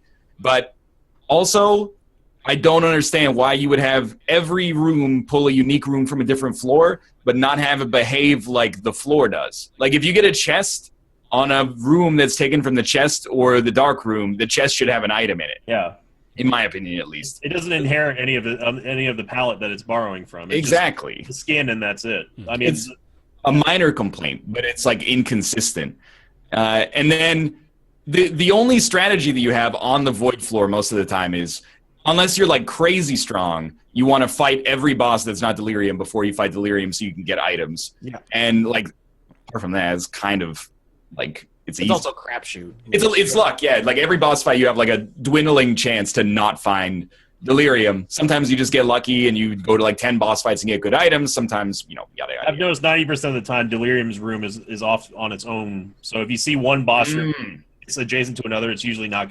I've seen the contrary to it, but most of the time, if it's just in the middle of nowhere, that's usually Delirium. But I would have much preferred to have seen, like, even go a step further to say you now have to fight champion versions of all the bosses that you fought during this run in consecutive rooms, just one after the. You start from your basement boss, go to the basement 2. You just go do that with increasing difficulty, but maybe if you get like a rare spawn champion version of Bloat, for example, he drops 1 of 3 items in which you can choose 2 from. But at the end of the run, you have to fight Delirium. There's no going back, and there's also no regenerative effects unless if you can make soul hearts with your space bar and whatever. Like that to me would be the ultimate. Okay, I have to beat this run again. Can I beat Delirium, who now has inherited all the other boss traits that I've had to fight and have to do them all literally simultaneously? That would be cool. Again, I don't know if it's a slight to say that feels like inspired content versus uninspired content, but I'm not a video game designer. In the end of the day, I still enjoy Afterbirth Plus. I hope that the strength of the game is not totally dependent on the crutch of the modding community. You know what I mean? Like, I really hope that Nicholas is not just planning on saying, we're done, these are our favorite mods to have, and this is just the game now. Like, I still want them to have an active role to sort of being like, we're going to use mods, we're going to incorporate it into the booster packs or whatever, but we still are committed to making the game, just building on the foundation that is Afterbirth Plus, and not just relying 100% on good or neat mods, you know? It is important to note that these critiques are all coming from 3 people who continue to play Isaac every single day.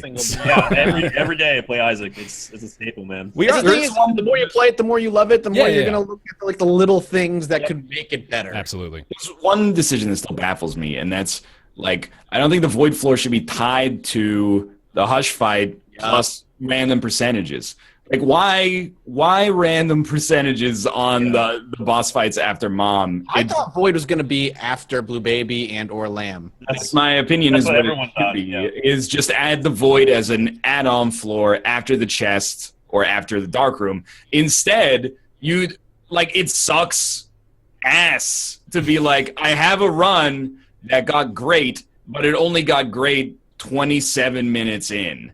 And then I can't do the alt path because it's mathematically impossible for me to make it to the hush fight, despite the fact that I'm strong enough to actually do it now.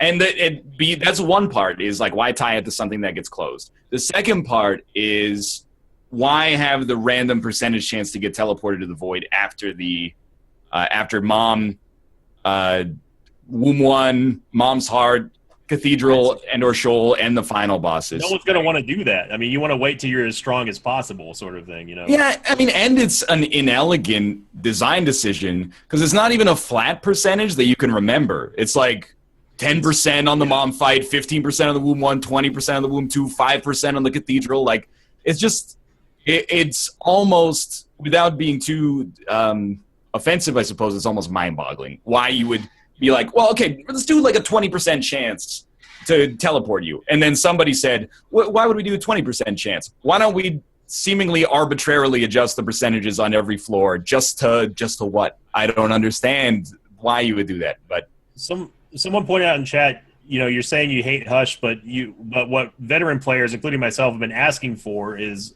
give us a reason. The only reason why we would traditionally fight Hush is just because we're just balling out of control, and it's either that or unlocks. But the thing is that there's more of a risk to go after Hush and then go straight to the void.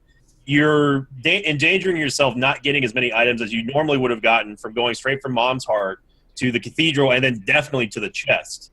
You could make an argument saying that if you had like, if the first room that you get into the void had 4 chests in it that were guaranteed to be items, you could definitely make a point and say, okay, it makes sense for me to go to the void now, right after Hush. But there's a risk of saying, well, you know, I would love to fight Delirium now, but I also don't think that I mean, I barely like scraped past the Hush fight. Like, I want to get a little bit of respite, a little bit of, you know, extra items here.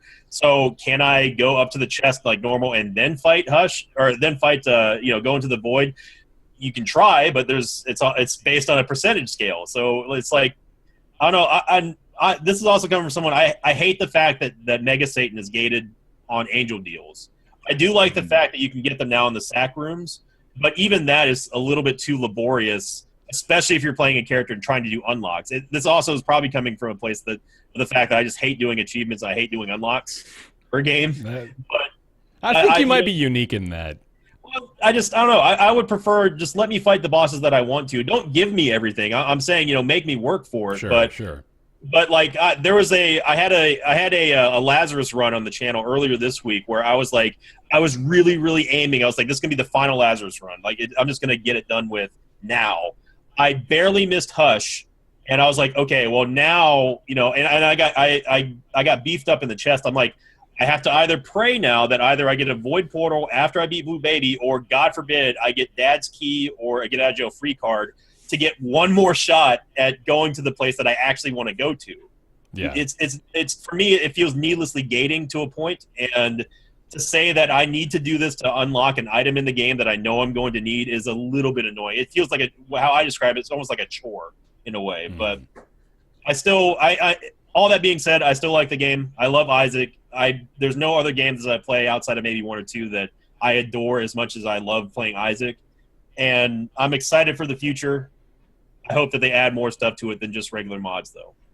Yeah, I'm pretty eager to get back to just doing Isaac Eden runs. Because I mean, that's the problem, is that you self-select the easier stuff because you're most likely to get that done on the first try. So now I have, like, off the top of my head, I have Keeper, Alt Path, Keeper greedier mode, Lost mode greedier mode, and maybe like I don't know, Blue Baby greedier or something like that. Yeah, which is conceivable. I'm not looking forward to that. I got done with all of them on stream. I am A-okay with it now. I scummed it up, and the rumors, I don't know how much truth there is to the matter. I'm not sure if it was Cobalt or Bisnap who first reported it, but there are rumors in greedier mode that if you spam R, you will be limited in some way, either the money drops or the items that drop. Now, what I will say is that I spammed R.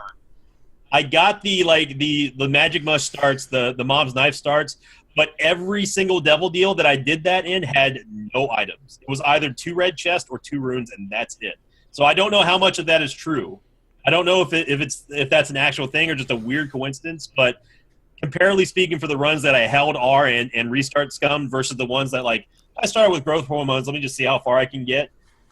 There were devil deals, and then there were not devil deals in almost every single instance. So keep that in mind if you try that. Well, I'll give him the benefit of the doubt until I know, but that is stupid.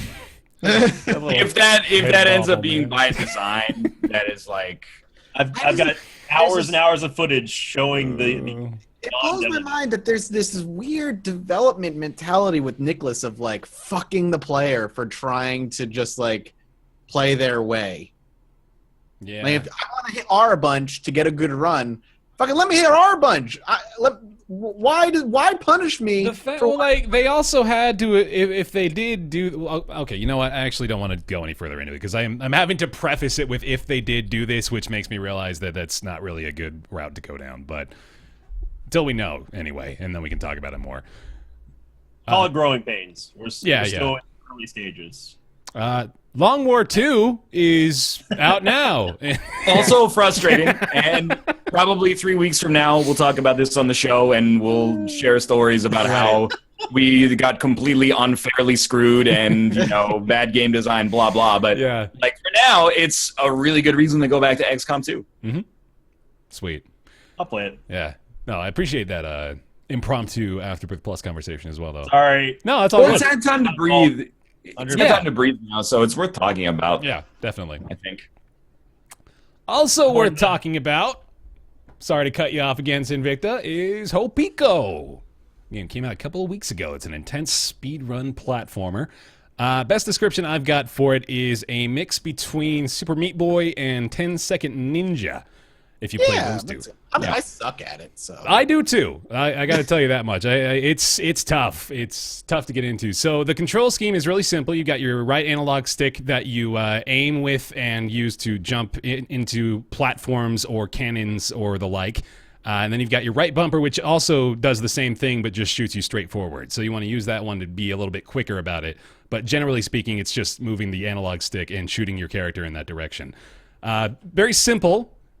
From the approach, but as it goes on, it actually adds quite a few different elements that make it a little bit more complex and difficult. By World 2, I was struggling to get past a few of the runs.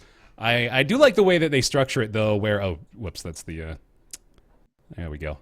I do like it where they have the runs that you have to do, right? So you've got a run is a set of 5 levels, and you have to complete all 5 in a row, or you don't move on to the next run. So if you get all the way to the 5th level in the run and die, you have to go back. It's like, oh no, how horrible, and it just resets you back to the first one.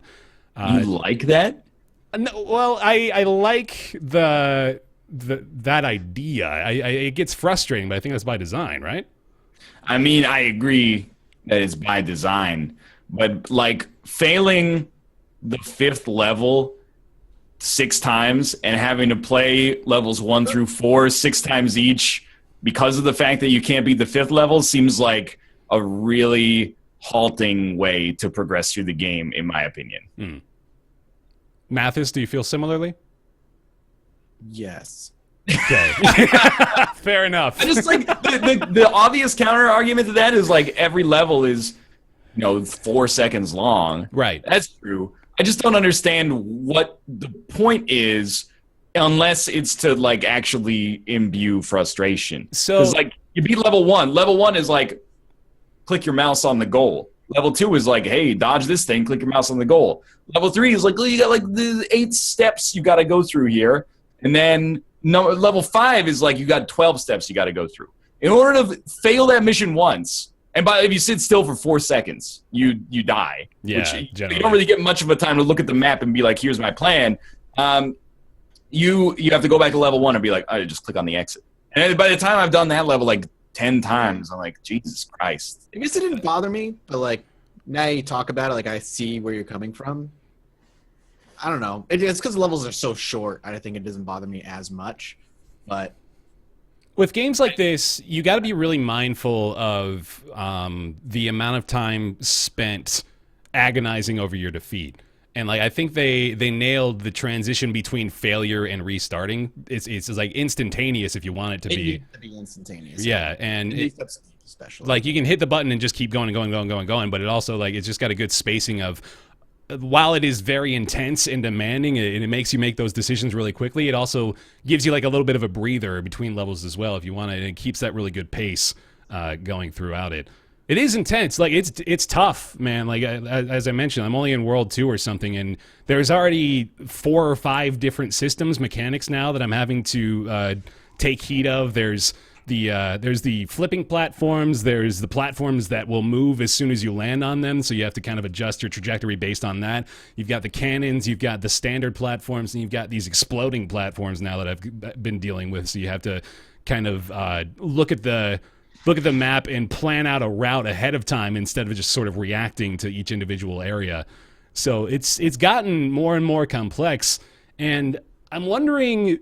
I think I'm going to keep playing it, and I'm wondering if it's going to get to a point similar to the point I reached when I was playing Thumper, where the satisfaction of all the new mechanics and the way that the game is presented started to wane a little bit and was replaced by just like immense frustration because it's becoming way too difficult.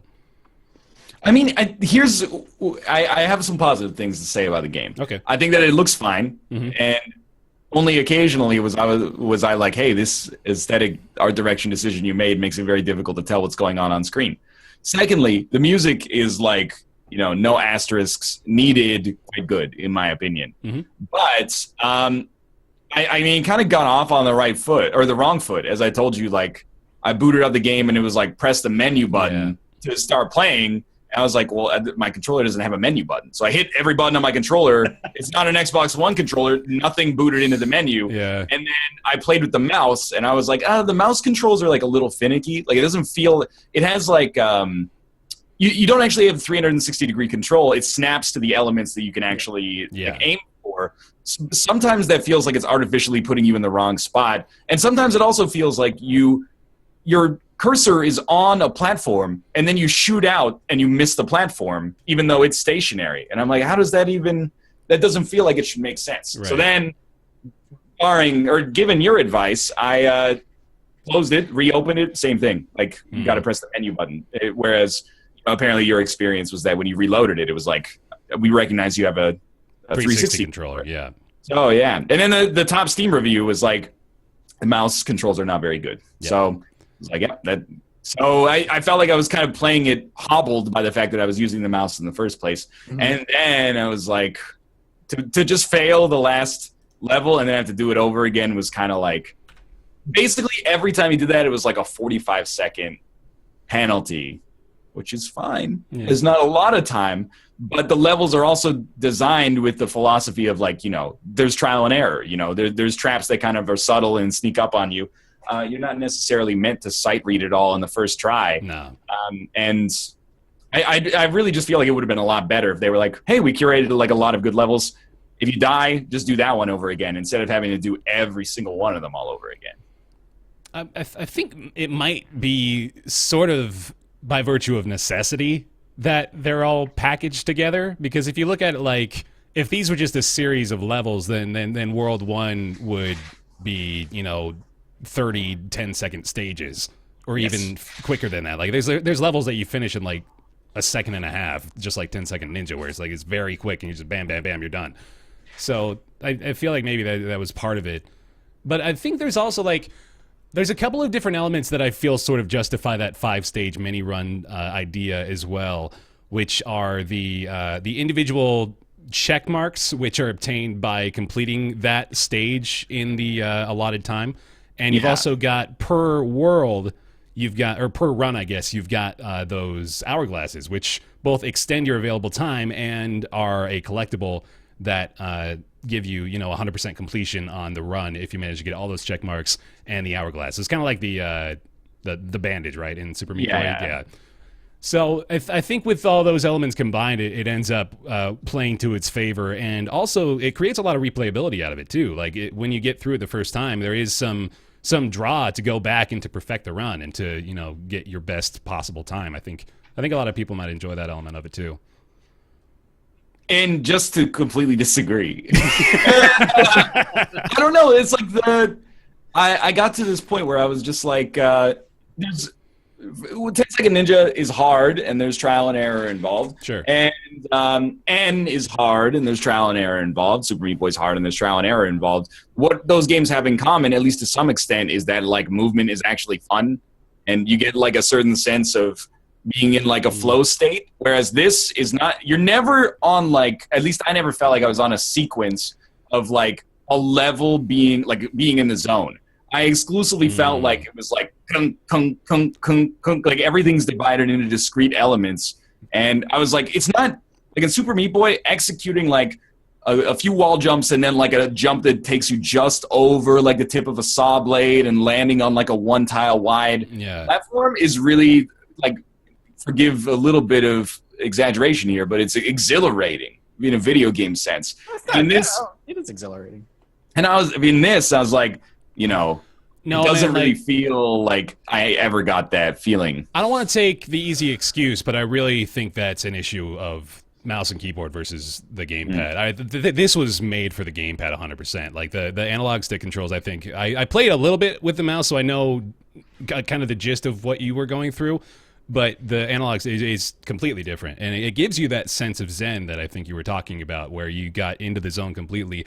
I've had several runs in this game that gave me that exhilaration that you're describing, that were like, as soon as I had failed a few times and then finally mastered it and crafted that near perfect run, it was like I had like an actual physical reaction, like, yeah, that was awesome, like I did great. So I think it exists. I think the mouse is really hindering you way too much, unfortunately. Yeah, and I do give them some, like, I guess even a little bit of leeway for that. At the same time, like, why is this the only game that doesn't work with my controller? Mm-hmm. And again, like, it's extremely nitpicky, but it's when it was like venting in the Roundtable chat, I was like, why do I have to press the menu button? Like, what happened to like press anything at all? Because I'm very confident, at least reasonably confident, that when I get into the game, it's going to be like, you use the analog stick and like A or the trigger of the bumper or something.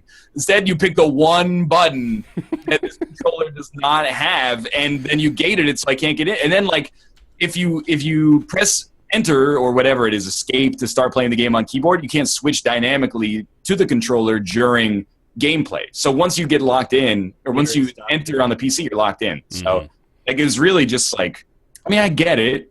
It looks like it might have been made first for Xbox One, so that would explain that. But it's mobile. Is it? Yeah, well, look at that. It's a mobile. It's like an iPhone game. I haven't played the game, but the music for the trailer was really good. Yeah, I agree with this. The soundtrack is pretty terrific. Yeah, it's like Machine 8 Supremacy vibe. It's very cool. Okay. I cannot confirm or deny that, but you don't know Machine 8 Supremacy is, Bear? Sorry, man. Oh, man. And those words that you said don't even make a sentence in my head. Well, it's a name of a band that uses various parts of old Commodore's 128 and 64s. Oh, that's cool. To make metal. You know, they're really good. I'll send you guys some tracks. You might like it. Yeah, I could listen to that. Ryan won't, because he doesn't know Metallica songs, but everyone else. I apparently don't either. I think I could do it if I tried. Mathis, do you want to add anything here on HoPiKo? I am incredibly lukewarm on it, but I'm also not like a major platforming fanatic. So I feel like if I was like a much more into like Meat Boy and stuff, I'd have a much stronger opinion. But I am your typical like, it's okay. Yeah. I'm really sad that Nick's not here for this one. I'm gonna have to ask him what he feels. I'm very curious. I'm sorry that I'm not. I'm just not a platformer fan. I don't That's like. okay, no. Like, unfortunately, it's all good, man. I just know that Like I hope Nick likes this. If Nick doesn't like this, I have no idea what Nick likes. Or your I gotta taste give is up. just terrible. Or what? Oh, no, that too. Or your Yeah, taste is just terrible. yeah, that's probably it. I don't know. I could see Nick not liking this. Really? Oh. It's in that like Super Meat Boy Uncanny Valley. But then on the other hand, I could see him liking it because I don't really like it. So those are like the two criteria that I used to guess how Nick's One of gonna his feel about criteria it. is to make sure that Ryan doesn't like it, so that automatically means that he might like it. Yep. No comment. Oh, shit. It's available now on Steam. It's only $7, so there's another good selling point for it too. And that's going to bring us into everybody's favorite segment. It's Ask Roundtable. Ask Roundtable is the weekly segment where you send your questions to roundtableyt@gmail.com. We do our best to answer them. This week's question comes from another international listener. It's Thomaz from Brazil. He asks, let's see, I've been listening for over a year since you guys appeared on Co-optional. Thank you very much. Oh, cool. Do any of you still hold a job non-related to streaming and YouTube? How do you organize your time? I'm an avid PC gamer with a 9-to-5 job that I actually like. That's awesome. Congrats. Yeah, congrats. With Jim and girlfriend also in the mix, it's hard to organize my playtime, so I've set some goals in terms of how many hours total and new titles I'll play in 2017 and want to stick to it. That's smart. He's also saying he steadily got into Disc Jam as well. Hell yeah. So the general question there is more or less how do we make time to play the games that we want to play, and also whether or not any of us are still working a job that is non-YouTube / Twitch related, which I don't think any of us are at this point. No. So there's the answer to that one.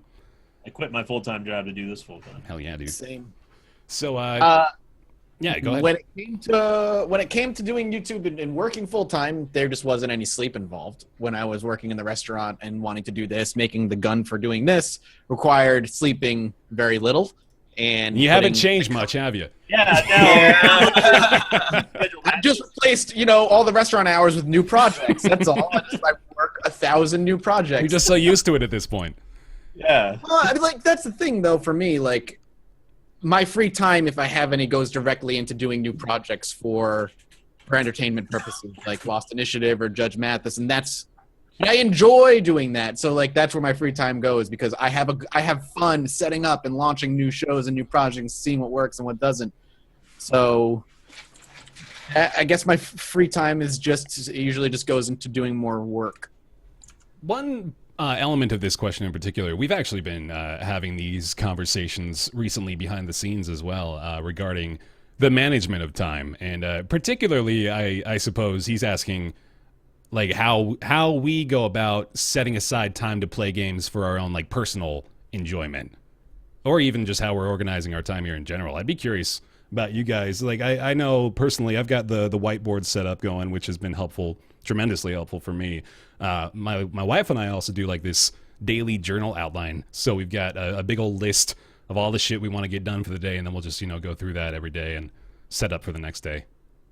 Yep, that's smart. It keeps your mind focused so you don't have time to drift off or enter into the realm of I don't know what I'm going to do, so I'm just not going to do anything. Right. Mm-hmm. I'm totally down with organization. I mean, for me, I don't really spend free time playing games anymore because I feel like if I'm playing a game, I might as well either be streaming it or recording it. Mm-hmm. There's only a select few, like to not go into another Sinvicta long-winded collaboration here. I don't play Isaac just for fun. Like I don't just boot up Isaac and just so I'm just going to do an Isaac run real quick or anything. Mm-hmm. I always feel like I need to be working, and that's not necessarily the most healthy mentality going because you do need sort of a break.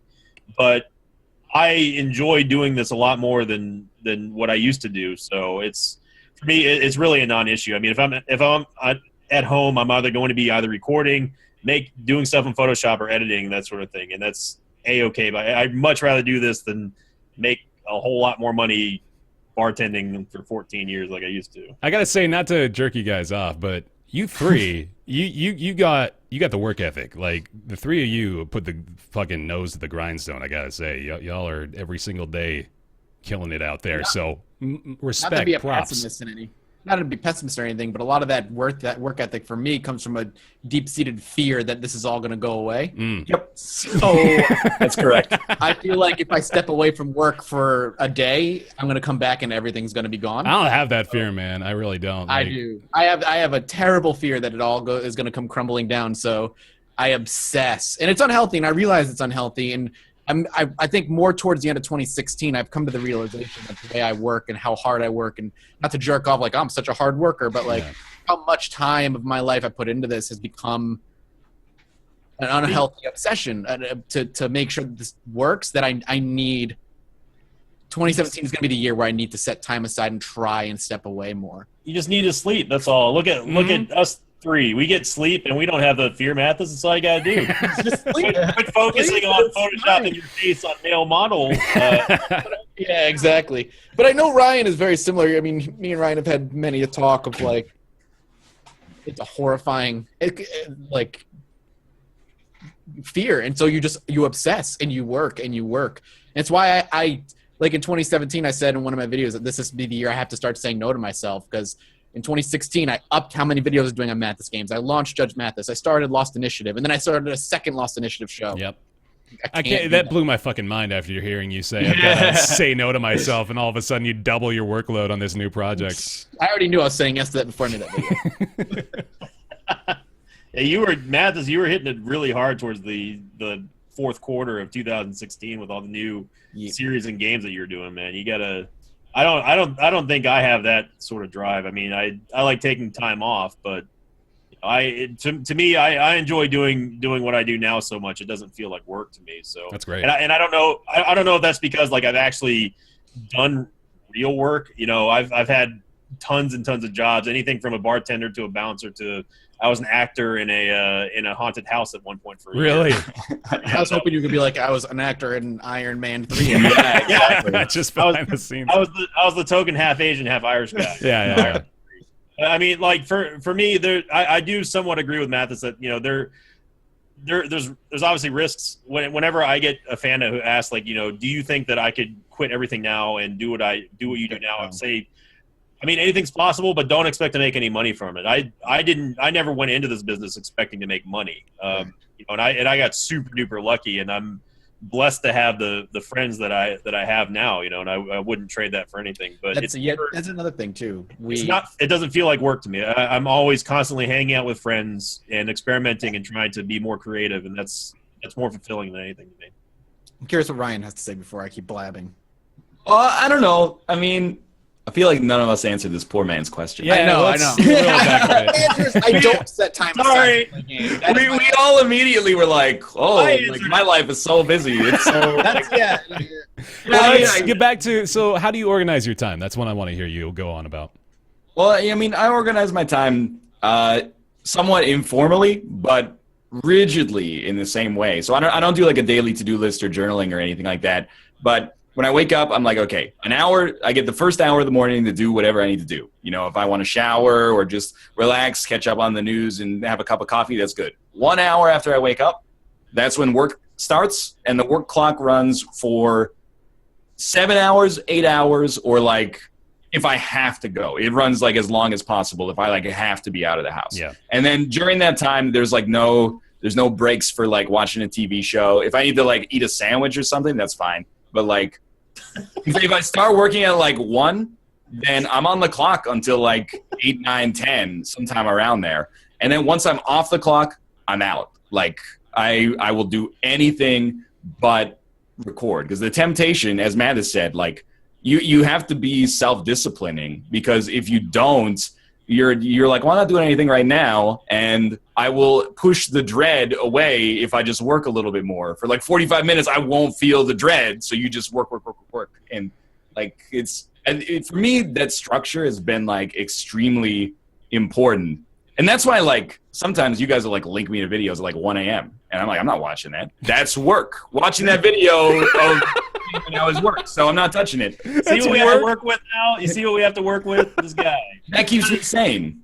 And to be honest with you, and it keeps me productive, because otherwise it's very easy, I think, to like, if you, and I've said this in the conversations that we have, but it's very easy to record one video and then be like, oh, you know, like I'm just going to go out and get a coffee, and you go get a coffee, and on the way you get like a text and it's, oh, go pick up bread. And then it's like you've been feeling like you've been working for like 4 hours, but you actually have not accomplished anything. Correct. So the fact that, you know, I think it helps to stay rigid and, you know, to go actually like be productive, I guess. Do your on the clock tasks go beyond just like recording or streaming? Or are you talking about like emails and, you know, behind the scenes work and all that shit? I mean, I have an email guy, but right, yeah. Oh. I do clock in a little bit at night to like set the videos for the next day, but that's like 10 minutes. Yeah. I don't really consider I was gonna that say, a lot of work. Yeah. But Can't imagine having someone checking my emails for me. That's Man, I'm telling you what, I'm getting fucking close to that, weirdly enough. I got way too much shit coming through there now. I'll be your email guy, Bear. Would you? All right. Yeah, I'll do it. I don't mind. I've got nothing else. That's a humble brag and a half. Sorry about that one, but people are like, Chad, you're falling into a bad attitude. The attitude should not be, that's not a lot of work. I could do that. But what Matt and I are getting at is that it's extremely easy when you're technically like responsible, when every hour in is like another hour of pay, instead of just like, I have a schedule that I have to work this much, but the maximum amount I can make is determined by like the man in the office over there. It's extremely easy and like seductive to be like, well, I'll just work 16-hour days. It's super easy when you're 20 and you're single and you have nothing that you want to do outside of just making money. If you want to like have a family or, you know, take care of your physical health, go to the gym, have and then friends. like exactly have like any kind of social life beyond that, you know, if like I'm doing night school as well on the side, something I like would not be able to do if I was just grinding the midnight or grinding the nose to the grindstone, midnight oil, whatever all the time. But beyond that, you will burn out. It'll happen. Mm-hmm. Like when you're young, you got like mad energy. You think you could do 16 hours a day forever? You like sincerely can. There's been a lot of talk about that on Twitch this week. I was going to say there was an article I think you read, Professor Broman wrote for Polygon about the burnout, which was hit a lot of nails on the head there. It's completely unsustainable. Honestly, like on the NLSS, we're extremely lucky because I mean, for Twitch, I stream like 12 hours a week with my stuff. Yeah. Plus another 4 or 5 with Kate's stuff. So that's like 17 hours a week. Plus the roundtable's another 2. So that's like half of a normal work week right there on Twitch. And I feel like I'm specifically probably in like the bottom 25% of pro people that do this with the amount of time that I invest into Twitch. Mm-hmm. If you want to break in now and you don't have an audience that you can pull over from YouTube and then like build slowly like we did, if you don't work like 10 hours a day, you're looking at the dude behind you who's gaining like 10 followers extra a week, who's doing 11 hours a day. And you're like, well, I've got to work hard because someone else, like the next me, is one step behind me and more willing to. Yeah, and you're competing with people who don't have the same time constraints that you may have if you are married or have a kid or something like that. It's exactly. I can't even not imagine. easy because us. I'm not going to represent anyone here, but just because I enjoy my job and I don't mind doing it constantly does not mean it's easy work.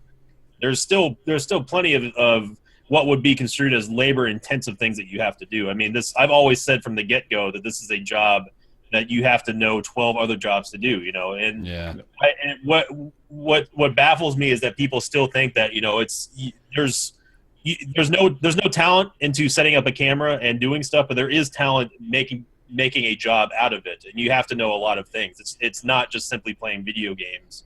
You know, if you have to know what happens if a technical issue shows up, you've got to know how to fill the time. You know, if something goes wrong, you know, you got to know how to do editing and that sort of thing. I mean, all that sort of thing encompasses this. So it's just, you know, the people who really don't mind doing this, and I mean, including myself in that, you know, it does not feel like work because it's just one more thing that I feel like I just have to do. Like I feel like I have to get a couple more videos out so I can have maybe some free time on Sunday to mess around with Long War, or you know, I can maybe experiment with a game that I've been trying to mess around with, but I need to make sure that the backlog is there, sort of thing. You know, it's still work.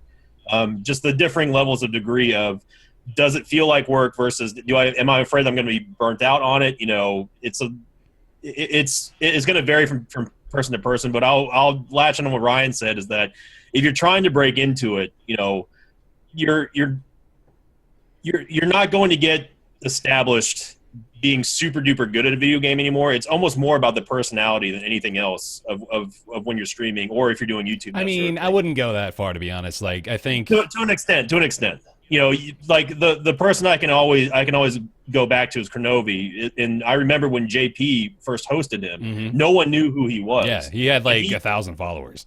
Yeah, but after JP hosted him and he was 1v4ing, you know, everyone on stream, you know, that's how he kind of got big. But those are really sort of out there outliers on if you're trying to make it big, you know, there's a lot to know on top of time management as well, you know, knowing how to balance it. And if you enjoyed it enough, it doesn't feel like work. So there's not a whole lot to balance other than just being in shape.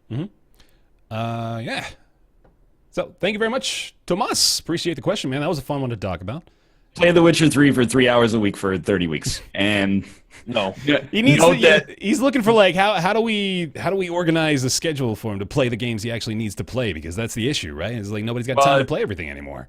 You know, it's the answer is like when you're older, like you just sort of you don't have that time anymore. Yeah. Like the time where you could like feel good about taking like 8 hours to play a game on a Saturday is gone. I feel awful now when I do that, dude. It's just like that's the worst feeling in the world after playing a game for like 6 hours. Oh, I wasted this whole day. I'm a piece of shit. Which is why, like, I think that is informed like a lot of the way that I feel about games where I really like Isaac length games, where I could have a microcosm of a full game in like an hour. Instead, people are like, check it out, you can get 900 hours out of Metal Gear Solid 5. I'm like, where are those 900 hours coming from? Right. Yeah.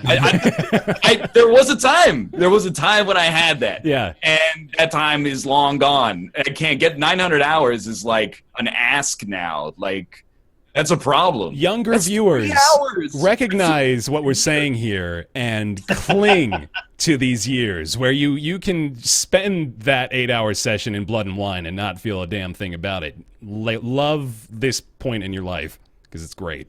Listen to these old folks. we're the ancient Enjoy ones here, the right? period where you can play a great video game for so long that it's boring. Cherish these days that you can raid and WoW for 30 hours every single day. Like and this is very self-indulgent, and I want to get out in front of this because people are going to be like, you know, oh, rage baby. Yeah. Exactly. Yeah. Like, oh, I'm so busy. Like, it is very.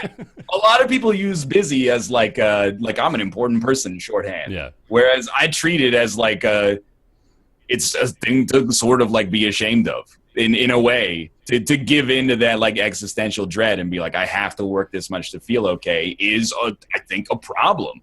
But I will say, like, enjoy and recognize that it's a privilege to be bored of a recreational activity that will probably not last for your whole life. Don't tell Mathis that, though. Yeah, don't do that. Yeah. Don't tell me anything. Oh, man. Thank you very much, Thomaz, for the question, man. That was awesome. Appreciate Thanks, it. Thomaz. And if you've got a question, you can send it over to roundtableyt@gmail.com. And sadly, we don't have Nick here, so we don't get to do everybody's favorite segment after their favorite segment. Sad boys. I'll give the you Mark of Kree for PlayStation 2. Yeah, that's what it was. Sinvicta's awesome metal song that you haven't heard. Yeah, okay. Well, you had, what is it again? Machine Head something. Girls just want to have fun. That's a... girls just... No, go check out a song called Obzen by Suga. You will not be disappointed. Oh, I do know Meshuggah, actually. Obzen, Obzen. Go check it out. Okay. It's metal. Okay.